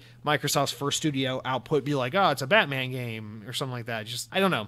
I don't think there's really a chance in hell that Microsoft's interested in this or looking into it. I don't think Microsoft's looking to put out more money for new studios. I think right now Microsoft's probably looking at Phil Spencer and Xbox and saying, all right, we let you go on your shopping spree. We let you buy a bunch of new developers. Show us what they can do. Show us how they can bring money in before we let you go any further. But also it's Microsoft, so who knows? Maybe they're just letting them go nuts, So who knows? But we will keep a tab on this story and see how it continues to evolve. Very, very interesting stuff here. All right, this next one I think also kind of plays well with the PlayStation 5 thing, the whole PlayStation 5 reveal event, because Microsoft has been aggressively marketing the Xbox Series X and smart delivery features as of late, and we've now gotten some new clarification regarding the save functionality with smart delivery. They've really been, if you've been on Twitter or YouTube, you've seen Microsoft really pushing hard on this smart delivery ad and kind of marketing campaign. But in Microsoft's ongoing effort to continue to make the Series X seem too good to be true, we have learned that smart delivery can carry over your save data. This means that if you could be playing a game like Gears 5 on your Xbox One, then switch over to the Xbox Series X once you get it, smart delivery would just automatically transfer your save data and upgrade Gears 5 to the Series X version of the game, best optimized to take advantage of the system's power. So basically, you wouldn't have to do a fucking thing. Just put on your Series X, make sure you got Gears 5, go download it, play it, whatever, and you just pick up where you left off, and it's playing the Series X version, not the Xbox One version. So just automatically like that. Microsoft also iterates that players will be able to seamlessly switch back and forth between generations of hardware, with the consoles knowing what versions of the game to automatically run, rather than having to have different versions of the same game installed depending on the hardware.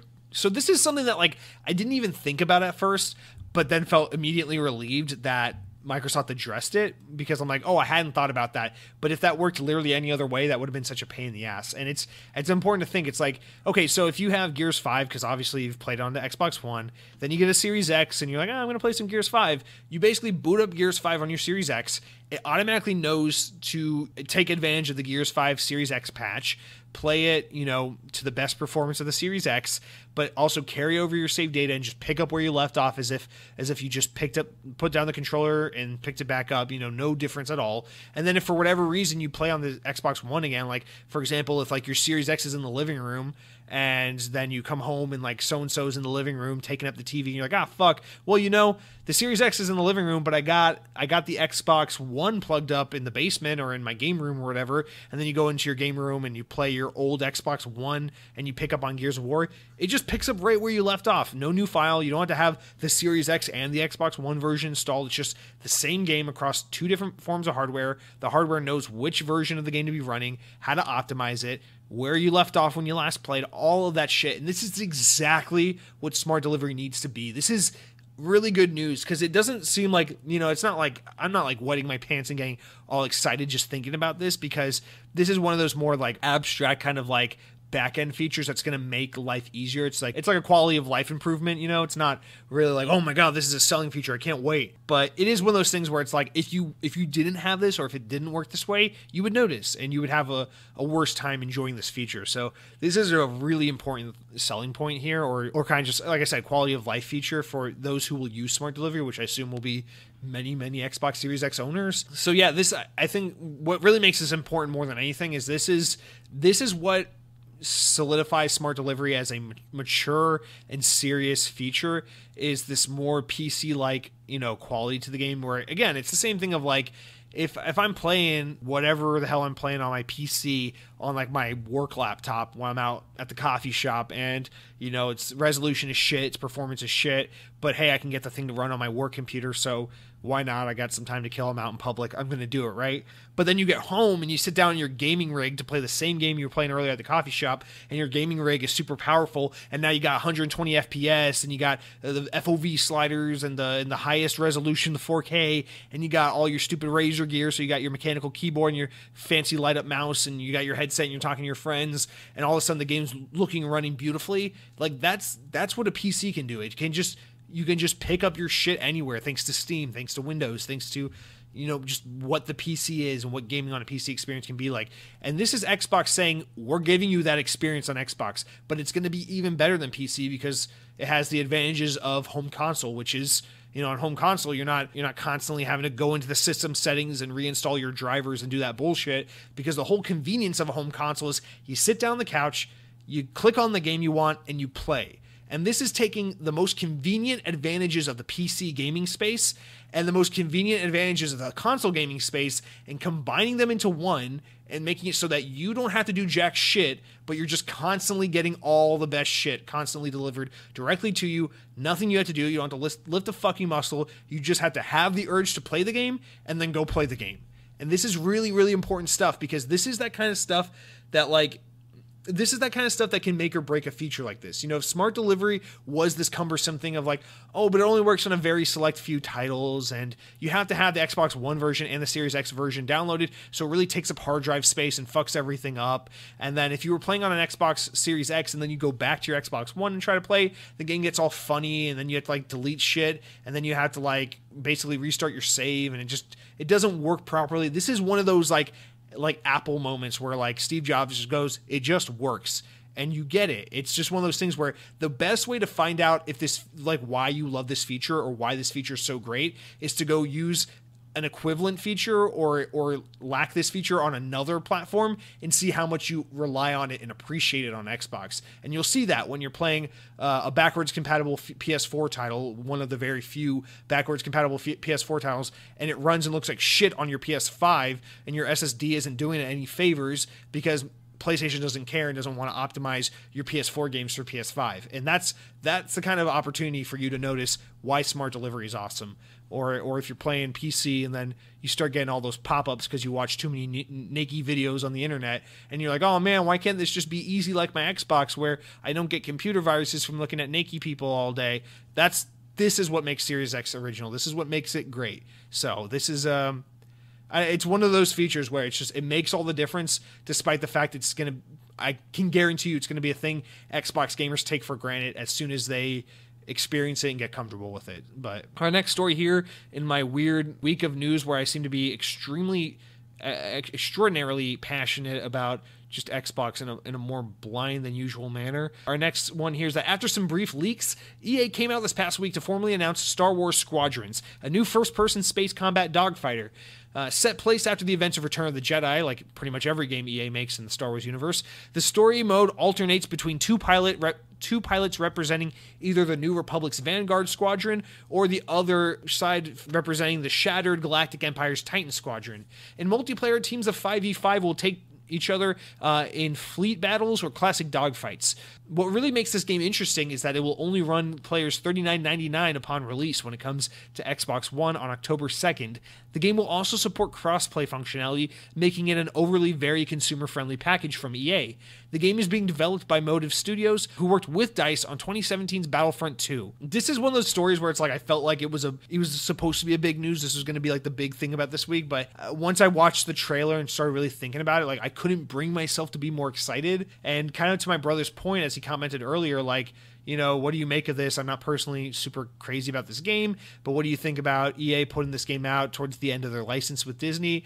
I think, yeah, kind of just that. This is their way of saying like, okay, we don't have the time left with this franchise, and we're not going to put down the money and the dev time to really like put out another Star Wars Battlefront or the next, you know, Knights of the Old Republic, something that's really meaty and takes a lot of manpower and work. But we can take a smaller team and do something smaller like, you know, this new dogfighting space combat game, which I think is really smart, because one of the things a lot of people really praised about Battlefront 2 was that it's rare and, you know, seldomly used flight controls in that game were pretty robust. And I feel like a lot of people commented, hey, I'd love to play like a space combat dogfighting game made in this engine. And that's kind of exactly what this is. It's taking that dogfighting space combat and making and stretching that mechanic out to make a game out of it. And I think this is totally acceptable. And what makes it even more acceptable is the fact that it's a $40 more budget title that's kind of got an imminent release. So it's going to have some story content. It's going to have some multiplayer. I think everything about this game is totally acceptable. It's definitely more of a niche thing. They're not trying to hit that Battlefront 2 market, which I think is kind of smart, right? Because we're kind of in that post Rise of Skywalker universe where we're all burnt out on Star Wars because the Rise of Skywalker was so shitty, and EA has, you know, in the eyes of a lot of people, really mismanaged the Star Wars franchise, even though I think they've done a good job of turning it around as of late. But this is one of those things where it's like, I don't think Star Wars at this very moment is going to be massive with the mass audiences. I think right now people are super burned out on Star Wars, and that might be coming from my perspective as a theme park fan, because as a theme park fan, I gotta say I'm super burned out on Star Wars because Disney has shoved Star Wars down the throats of Disney fans so fucking hard the past few years. Like, if you think you've had too much Disney just from like the perspective of like a movie fan or like a toy collecting fan or something like that, or a video game fan, imagine being a theme park fan where it's like all of that shit times 10. Because you can't go to a Disney theme park and ride a ride about a little boy who wants to be a little wooden toy that wants to be a real boy without Disney being like, here's a Stormtrooper popcorn bucket. You want to buy it for $45, you fucking idiot? So like, I don't know. I'm at the point now where like I'm very, very tired of Star Wars. And I know most other people are. So we're just we're at the, I don't know. I think this is very smart to invest in a game like this, because it's like, well, who, $40 budget space combat dogfighting game. Who is that for? It's not for your average Joe that watched, The Force Awakens and was all of a sudden like, oh, I never really cared about Star Wars, but now I think it's really cool. It's not for that guy. That's what Battlefront's for, This is a game that's for like Star Wars fans. It's for like those people who are masochists, who are like, even though this franchise keeps hurting me, I'm going to keep coming back to it over and over again. That's who this game is for. It's $40 of a smaller tier, more niche, more nerdy Star Wars game for those people that just need Star Wars all the time. And it's an opportunity for EA to say, hey, look, Disney, we're getting goodwill. No microtransactions. $40, very short announced to release cycle, story content. This is a very consumer friendly release. And so I think that's really all this is about, is being so that by the time this is out, assuming that it's well received and people are happy with it, that EA can be like, look, Disney, I know we got off some wrong footing. We didn't have a steady release of games at first. People were really shitting on those Battlefront games, but we turned Battlefront 2 around. People were really happy with it by the end of its content release life. We released Jedi Fallen Order, which is arguably one of the best games of 2019. And then we did this dogfighting game, and people, everyone except Michael Vick really likes dogfighting. So it's a great game for everyone all around. So I think that's really what this is about, because I don't really understand. I was under the impression that the Star Wars license expired in like 2020, 2021, so it really should be any minute now, but I could be mistaken. It might be 2022 or 2023, so they may have a little longer with it than I initially thought. But I think that's really all this is about, is building up some goodwill, getting a couple of smaller, easier to turn around, like smaller development cycle Star Wars games out in the market so they can get some Metacritic bumps, get some sales bumps, and then show it to Disney and be like, the reason why you need to let us continue to have sole exclusivity of this property instead of letting everyone have free reign over it is because this is what we've brought to the table. This is the number of games we were able to sell. This is the kind of Metacritic scores we were able to achieve. This is how we preserve the Star Wars brand in terms of favorability. And I think they're trying to garner all of those things so they can present that to Disney and make an argument. Because if EA views Star Wars anything like how they view NFL, that it's a property that they so desperately want to hold all to themselves. And I firmly believe that's what they want with Star Wars. So I firmly believe this is just their next play in their attempt to preserve sole exclusivity over this license, with I guess the exception of like Lego Star Wars games, which always seem to be the exception. But yeah, I don't have much more to say to this. I want to be excited about this game, but I'm just not. If you read the press release, they even say that they talk about like, it sounds a little too much like Battlefront 2, where it's like, wait, you play as bad guys and good guys, and it's right after the events of Return of the Jedi. Isn't that what you did in the Battlefront 2 campaign? And then it says you'll meet like favorable characters or memorable characters from the Star Wars franchise. I'm like, wait, that's the problem with Battlefront 2's campaign, is it's like a really compelling first level or two, and then it just devolves into bullshit where you just like start meeting Luke Skywalker and Leia and Han Solo and this tiny universe where there's only 10 characters, and you just conveniently run into all of them, and it just does like the whole like greatest hits thing. It's like, if it sounds like they're gearing up to do that again, which I think is a huge mistake, but I could just be over analyzing that press release. But nonetheless, I am pretty confident that this game will play it safe and cater to a very specific and niche audience, and be for Star Wars fans and space combat fans. So that's why it's cheaper. That's why they're kind of making a smaller deal about it. That's why it's this, but it's a two-pronged play of garnering some money from this IP they've been squandering, garnering some goodwill with the fans, and building a case to get on Disney's good side. And that's my 2 cents. But I don't really know jack shit, so we will instead talk about how games are selling, which doesn't affect me because I don't get any money off these, unfortunately. So I don't know what I would. I don't do anything. But here are the top 20 best-selling games in the U.S. for the month of May 2020, as the NPD numbers are in, my friends. So starting from number 1 and going all the way down to 20, and remember, as we had our discussion with Mr. Lethal Migraine, we now know that, of course, NPD does not include digital Nintendo eShop sales, does not include Steam sales numbers, and Minecraft digital sales include Xbox One and PlayStation 4, but not Nintendo or iPhone or Android, which I think that's really important, because if it doesn't include Nintendo or iOS sales, I think it's pretty safe, or Android sales, I think it's pretty safe to assume every time you see Minecraft floating around at like number 14 or whatever, it's actually at like number 1 or 2, because, I mean, there are millions and millions and millions of Android and iOS devices out there in the market, far more than there are PlayStations or Xboxes. So, you know, and people are buying that $6 Minecraft iOS version left and right. So Minecraft's probably making crack money that we don't know about from NPD alone. But starting with the number 1, going down to number 20, a lot of this will sound very familiar to you. But you start with Call of Duty Modern Warfare, number 1 best-selling game of May. Grand Theft Auto 5 at number 2, because fuck me, I guess you can make a game and have it be the best-selling game for fucking, 7 years, 8 years. Animal Crossing New Horizons, pretty understandable, very great selling game, but also very respectable because it's not including digital sales and it's only on one platform. And then we got NBA 2K20, Mortal Kombat 11 at number 5. Number 6 has Red Dead Redemption 2. 7 has Minecraft. 8 has Final Fantasy VII Remake, 9 has Assassin's Creed Odyssey, 10 is Star Wars Jedi Fallen Order, 11 Madden NFL 20, 12 Mario Kart 8 Deluxe, 13 Need for Speed Heat, Xenoblade Chronicles Definitive Edition at number 14, Minecraft Dungeons at number 15, Saints Row the Third Remastered at number 16, 17 is MLB The Show 20, 18 is Super Smash Bros. Ultimate, 19 Call of Duty Black Ops 3, 20 FIFA 20.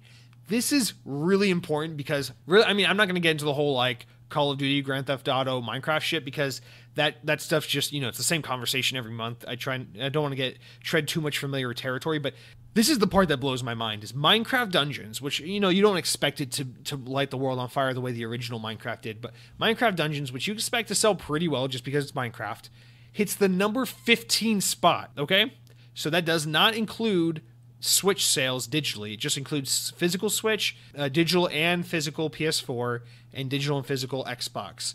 But you also got to remember, Minecraft is an Xbox Game Studios game, and it's part of Game Pass. So you're not getting a lot of players who are downloading the game digitally on Switch and playing the game via Game Pass on Xbox. So those two things are really important to note. But still, I expect it to be higher up than 15, because what you also see here is Xenoblade Chronicles Definitive Edition, which is only on Switch, and again, it's Nintendo, so it doesn't have digital.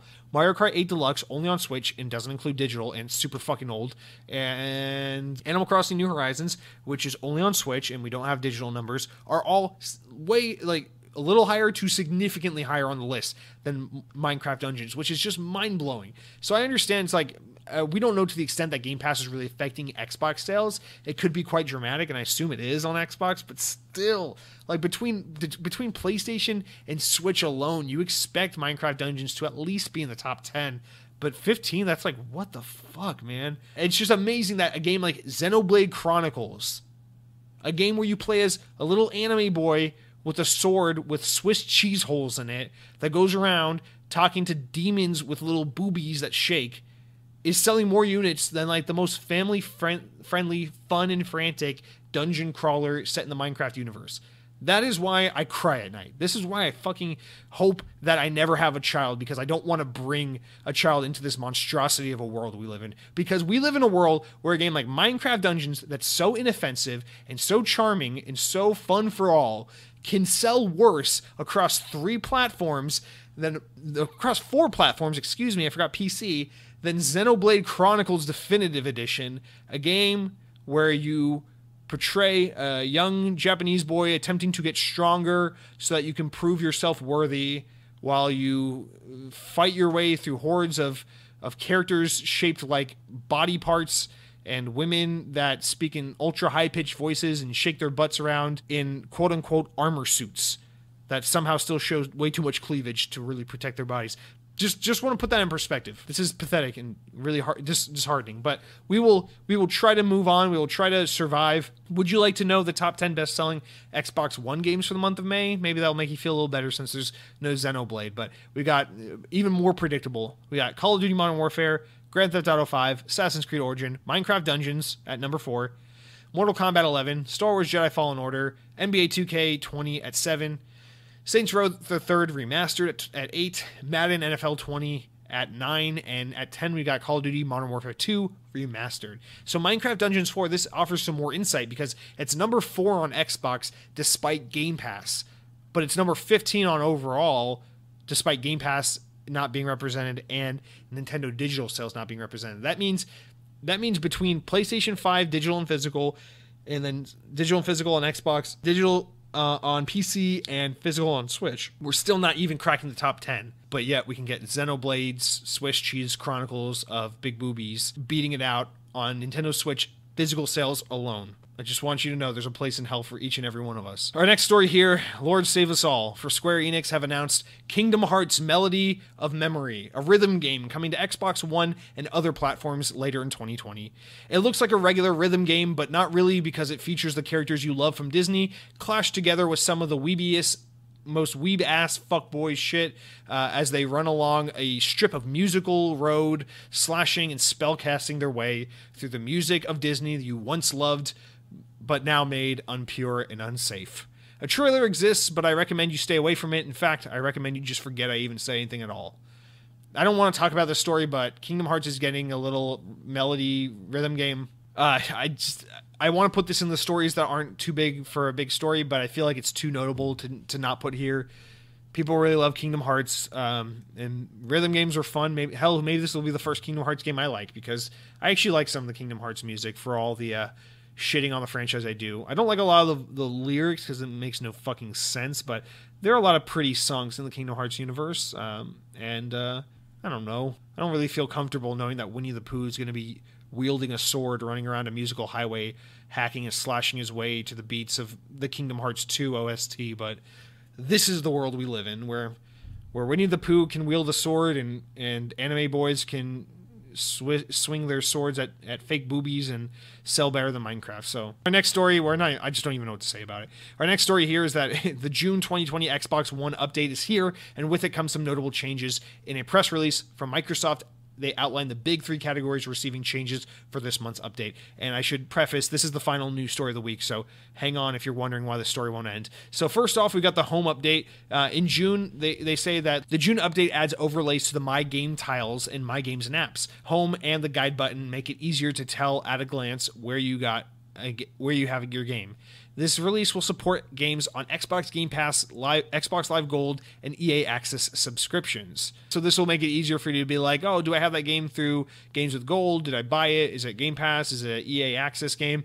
Which I actually kind of like this feature because I find this happens every now and then where I try to like boot up a game and it's like, oh, I have this game. And I'm like, oh, wait, no, I don't. It was on Game Pass and it got removed from Game Pass and now it's asking me to buy it because I don't have it anymore. So this is nice to kind of put a little like indicator on it, so you're like, oh, that's an EA Access game, that's this game. So it just kind of helps you like mentally organize your shit and know what you have and how you have it and what subscriptions are allowing you access to what games you're playing. So nice little like quality of life little touch there. But our number 2 of 3 here is that the memberships have been overhauled. Memberships of any Xbox Game Pass membership or Xbox Live Gold membership will also now see a badge next to the gamer tag on the home and in the guide menu highlighting those memberships. So this is, I guess you like look at me, you look me up, you'd be like second best 04 on Xbox One. You'd be like, oh, look, he's got a little Xbox Game Pass Ultimate badge showing that he's super legit and that he spends $15 a month on access to Xbox. So that's it's like a social status thing. So that's nice. I guess it's, I don't know, the thing I liked the most that they ever did with this was like when it shows like how long you've been an Xbox Live subscriber. So you click on someone's profile and it's like, oh wow, you've been on Xbox Live for 13 years. That means you survived 9/11. Good for you. And it's just kind of one of those like little cool stamps. It's like checking your time card on a game. It just makes you feel like you're kind of cool for being a loser. And then number 3 of 3, the third update is the official clubs page, which are, official clubs, for those who are unfamiliar, are created and managed by game developers and their community managers and serve as an official source for information and updates. So with clubs on Xbox now, it can be tough, of course, to immediately tell if you're the one looking at the official club. So they've added verification badges to make it easier to see when clubs are run by developers directly. So this way you're like, oh, I'm on the Destiny club, looking for people to explain why the fuck you no longer have a leveling system. Now it's just light level. And then you go in there and you see a guy with like the verification badge, like the check mark on Twitter, I suppose. And he'll be like, hey, I'm a Bungie developer. The reason why we took out the leveling system is because we want you to buy the season pass. You'd be like, oh, now I'm enlightened. And then, so that's again, the theme of this is like little check marks and little verifications to show who people are and what they have access to. So nice little just clarification, quality of life thing. I'm a fan of all that. I'm excited to start seeing those little logos so people can see that I subscribe to Game Pass Ultimate, so they can see that I'm certainly not a developer when they see me in an Xbox community.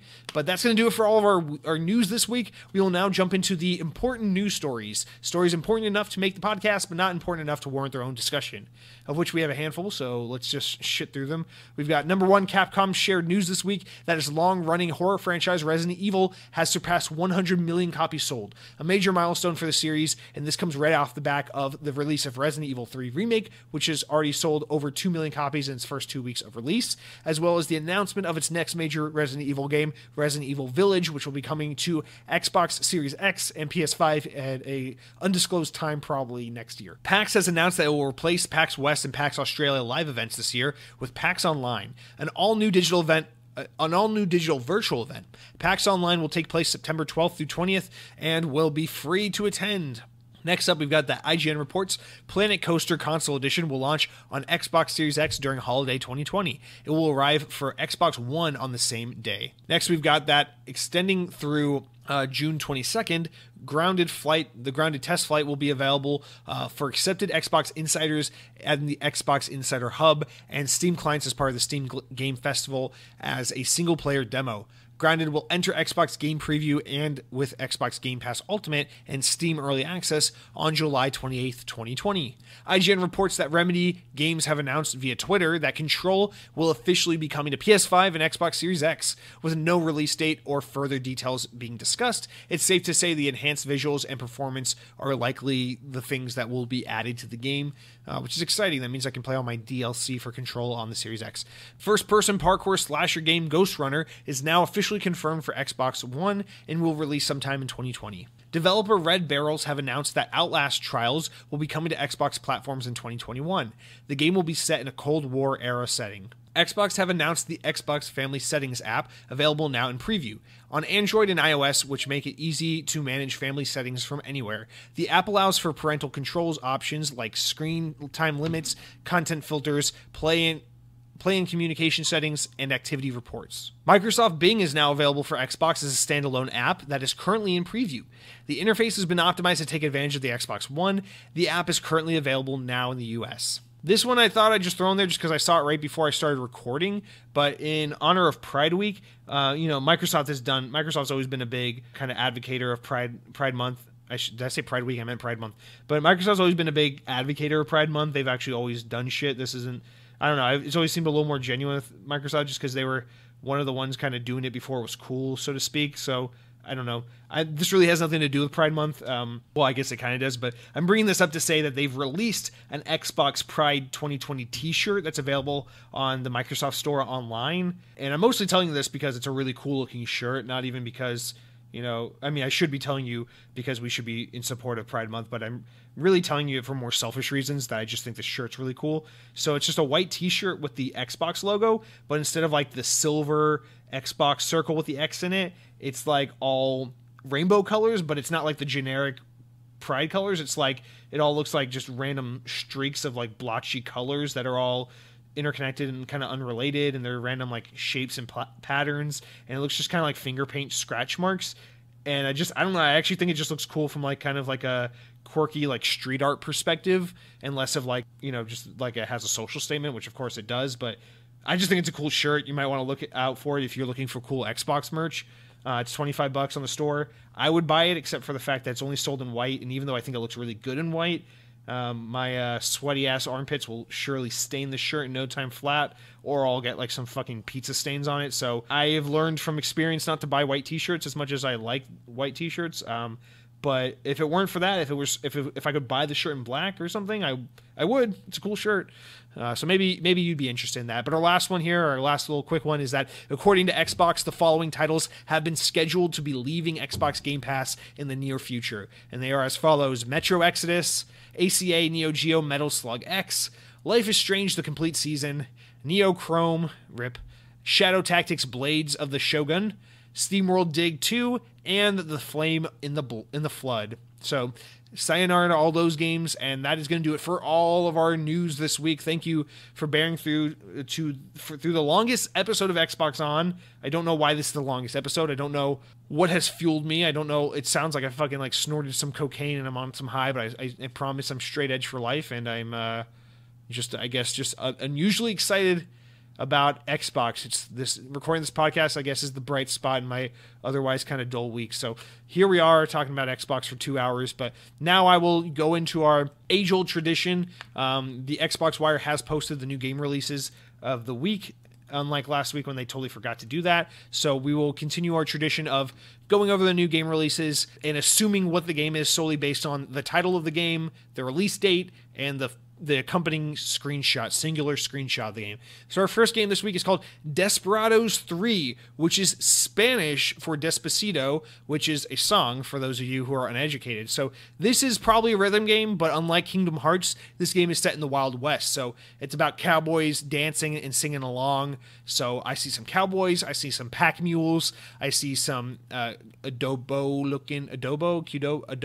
what is that style of architecture called? Looking villages. I see a tree, I see some rope, I see some cattle. This is a good rhythm game. This is the kind of rhythm game that's not so much about the music or the rhythm or the kind of satisfaction of like nailing a combo, but more so about, you know, the utility of rhythm. It's about the rhythm of working the land and working the farm, and that's what these Despacitos are doing. They're trying to work the farm, they're trying to till the gardens and ride the cattle and milk the sheep and all that, because they're living that rancher style life, and they're trying to make an honest living, and that's really what Despacito 3 is all about.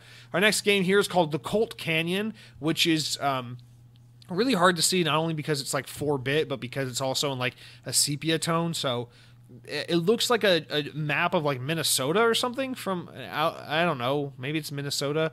There's an outhouse, so I assume this is really a game about taking a shit. So Colt Canyon, more like Colt Canyon shut this game off because I don't want to play it. But yeah, if you like games like West of Loathing and Trail of Tears, and which is not a game, and Oregon Trail is what I'm trying to say. Goddamn, my fucking historically insensitive ass. But that's a game. Our next game here is called Disintegration, where you play as a robot mounted to the back of a robotic steed. This is disgusting because what's really interesting about this game is, first of all, it's Xbox One X enhanced, so it looks visually stunning. But what's really disgusting about this game is you think because it's set in the future where robot ships, spaceships, robot people, and everything, you would think it's really progressive, and we've moved past this kind of whole like owning animals and using animals as utility and kind of seeing animals as subservient. But clearly the developers at Disintegration are not ideologically in line with the founding principles of PETA, because in this game you don't give a shit that your grav cycle is a living breathing sentient robotic being. In fact, you will just sit on that bitch and ride it hard without any remorse for its robot feeling ass.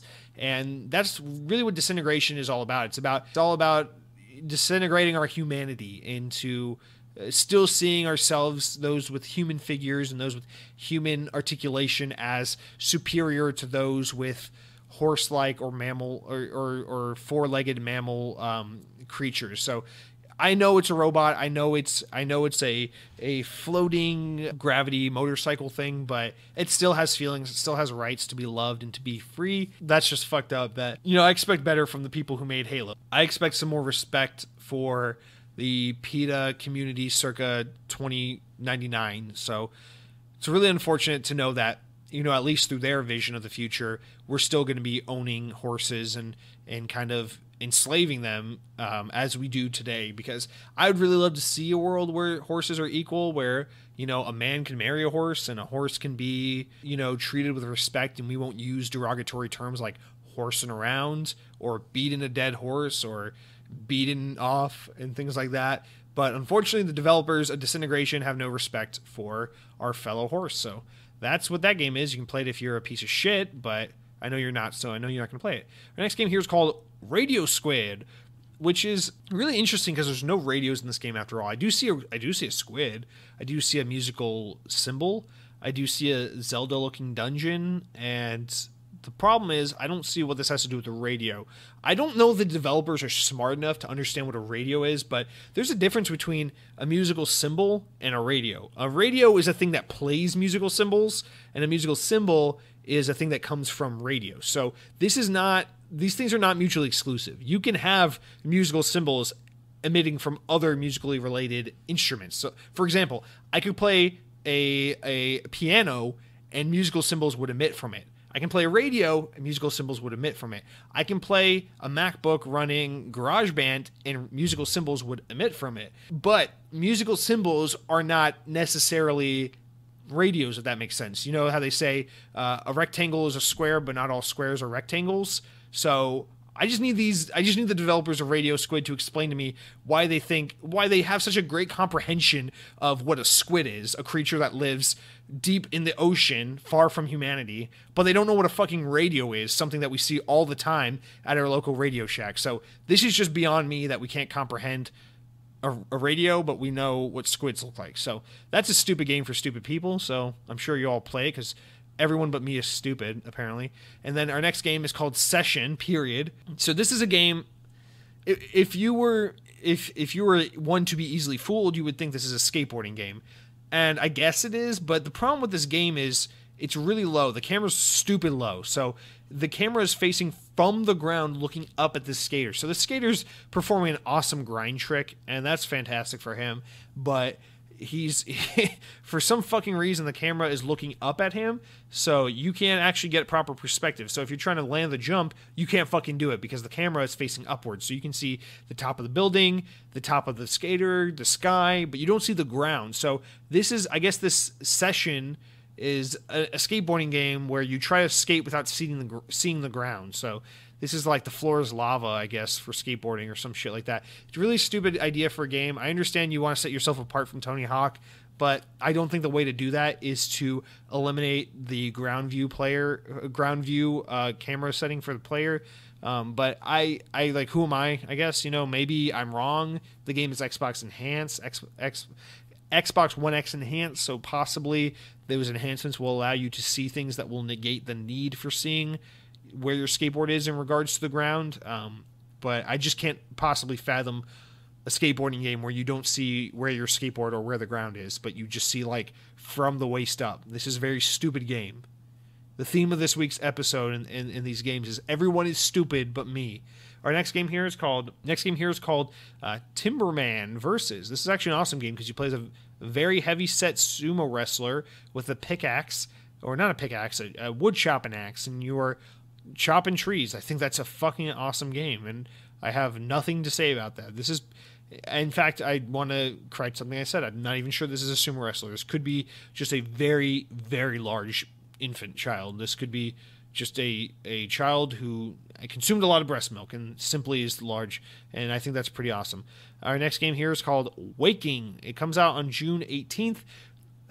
This is a game about a man who is knowingly walking into a demon's presence. So Waking is, I don't know, it's basically, it seems emblematic of me every time I wake up for work, when I basically wake up and I get out of bed and I just walk into a dark abyss, a demon that wants nothing but to kill me. I guess it's emblematic for those who work day jobs and have to wake up every weekday morning to go to a job. So that's a game that's a little too real for my liking. Our next two games are a little redundant. We got Namco Museum Archives Volume 1 and Namco Museum Archives Volume 2. Now, the only difference I can seem to make of this is they're the same game. The only thing is Volume 1 is in a purple font and Volume 2 is in a green font. So I don't think the difference is the games or what they offer. I think it's really just about colors. So like if you're a bigger fan of purple or a bigger fan of green, personally, I like both colors, but I would go with purple. So I recommend you go with Volume 1. I think it's the same shit either way, but if you like green over purple, go with Volume 2. That's completely up to you. Our next game here is called A Bard's Tale ARPG, which stands for Another RPG. It is remastered and re-snarkled, according to the tagline. Now, this is about some fucking idiot holding a sword in an old European setting. There is a woman who is scantily clad and a man holding a sword. It's terrifyingly close to his leg. So I don't understand. Is this like he's trying to show so much respect for this woman who is being a little bit too revealing, so he's trying not to look her direction, and he's like threatening himself. He's like, oh my god, I'm going to turn around and look at this woman who I shouldn't be looking at. You know what? I know how to stop myself. I'll fucking use the sword and cut my leg off. So I guess this is a game about like what extents are you willing to go to be a respectful gentleman and to not go around looking at women in a negative light because you're a pervy, animalistic male. But in the background, we see some men drinking beer, so it's probably also a beer drinking simulator. So if you're into craft brews, this might be the game for you. It's on Game Pass too, so what do you have to lose? Our next game is 1X Enhanced, so you know it's a good one, but it's called Hard West Ultimate Edition. I'm not interested in Hard West because we already know about Despocados 3, so I'm going to recommend you play Despocados 3 because Hard West, you just see like shadowy figures of cowboys. So I guess this is like, you know, the haunting of the Old West. And I feel like that theme has been done to death already, so I'm not really into that game. But that's going to do it for all of our games this week. As always, guys, remember we got some Game Pass or Games with Gold titles. So if you haven't already downloaded, the ones that we still have left for the week are Sign Mora, which is on the 360 side. And then on the Xbox One side, you've got Coffee Talk and Shantae and the Pirate's Curse. So you can still download those three games. You missed out on Destroy All Humans if you didn't download it. I think I didn't, so fuck me. But yeah, that's it. That's it for this week's episode. As always, I appreciate you hanging through. Don't know why this episode's so long. Don't know why I had so much shit talking to do in the way of PlayStation, but I think PlayStation did a pretty decent job overall. I think Xbox is going to do a better job. I think we need to stop being so fanboy about hating PlayStation just because we don't like PlayStation. And Lethal Migraine, I do apologize if you felt like I was coming after you. I didn't mean to. I just... you know I love you. Thank you all for listening. If you want to follow me on social media, I'll be tweeting from the Walgreens account all this week. I have a exclusive partnership with them. They are allowing me, you know, I'll be taking their medication testing to see the effects of prescription drugs on Xbox gamers. And in exchange, they will be giving me blind access to their Twitter account, so I'll be able to tweet silly and inappropriate things from the Walgreens account. So definitely check out Walgreens drugstore on Twitter to see what I have to say this week. If you like me on YouTube, check me out at Second Best Gaming, all one word. I'm on YouTube. You can listen to the podcast there. Special shout out. The show is growing somehow. It's doing really well on Spotify. It's doing all right on other platforms. I don't really give a shit how you listen. I just care that you're listening, and I really appreciate anyone who listens. I really appreciate those who write into the show and those who review it. And remember, if you're going to review the show, only give me 5 stars. I don't really care about your constructive feedback. I just want blind praise and favoritism. So 5 stars only. Thank you so much as always, guys, and until next week's show, Eric will play us out with another rerun because he still hasn't released new songs. Take it away, buddy.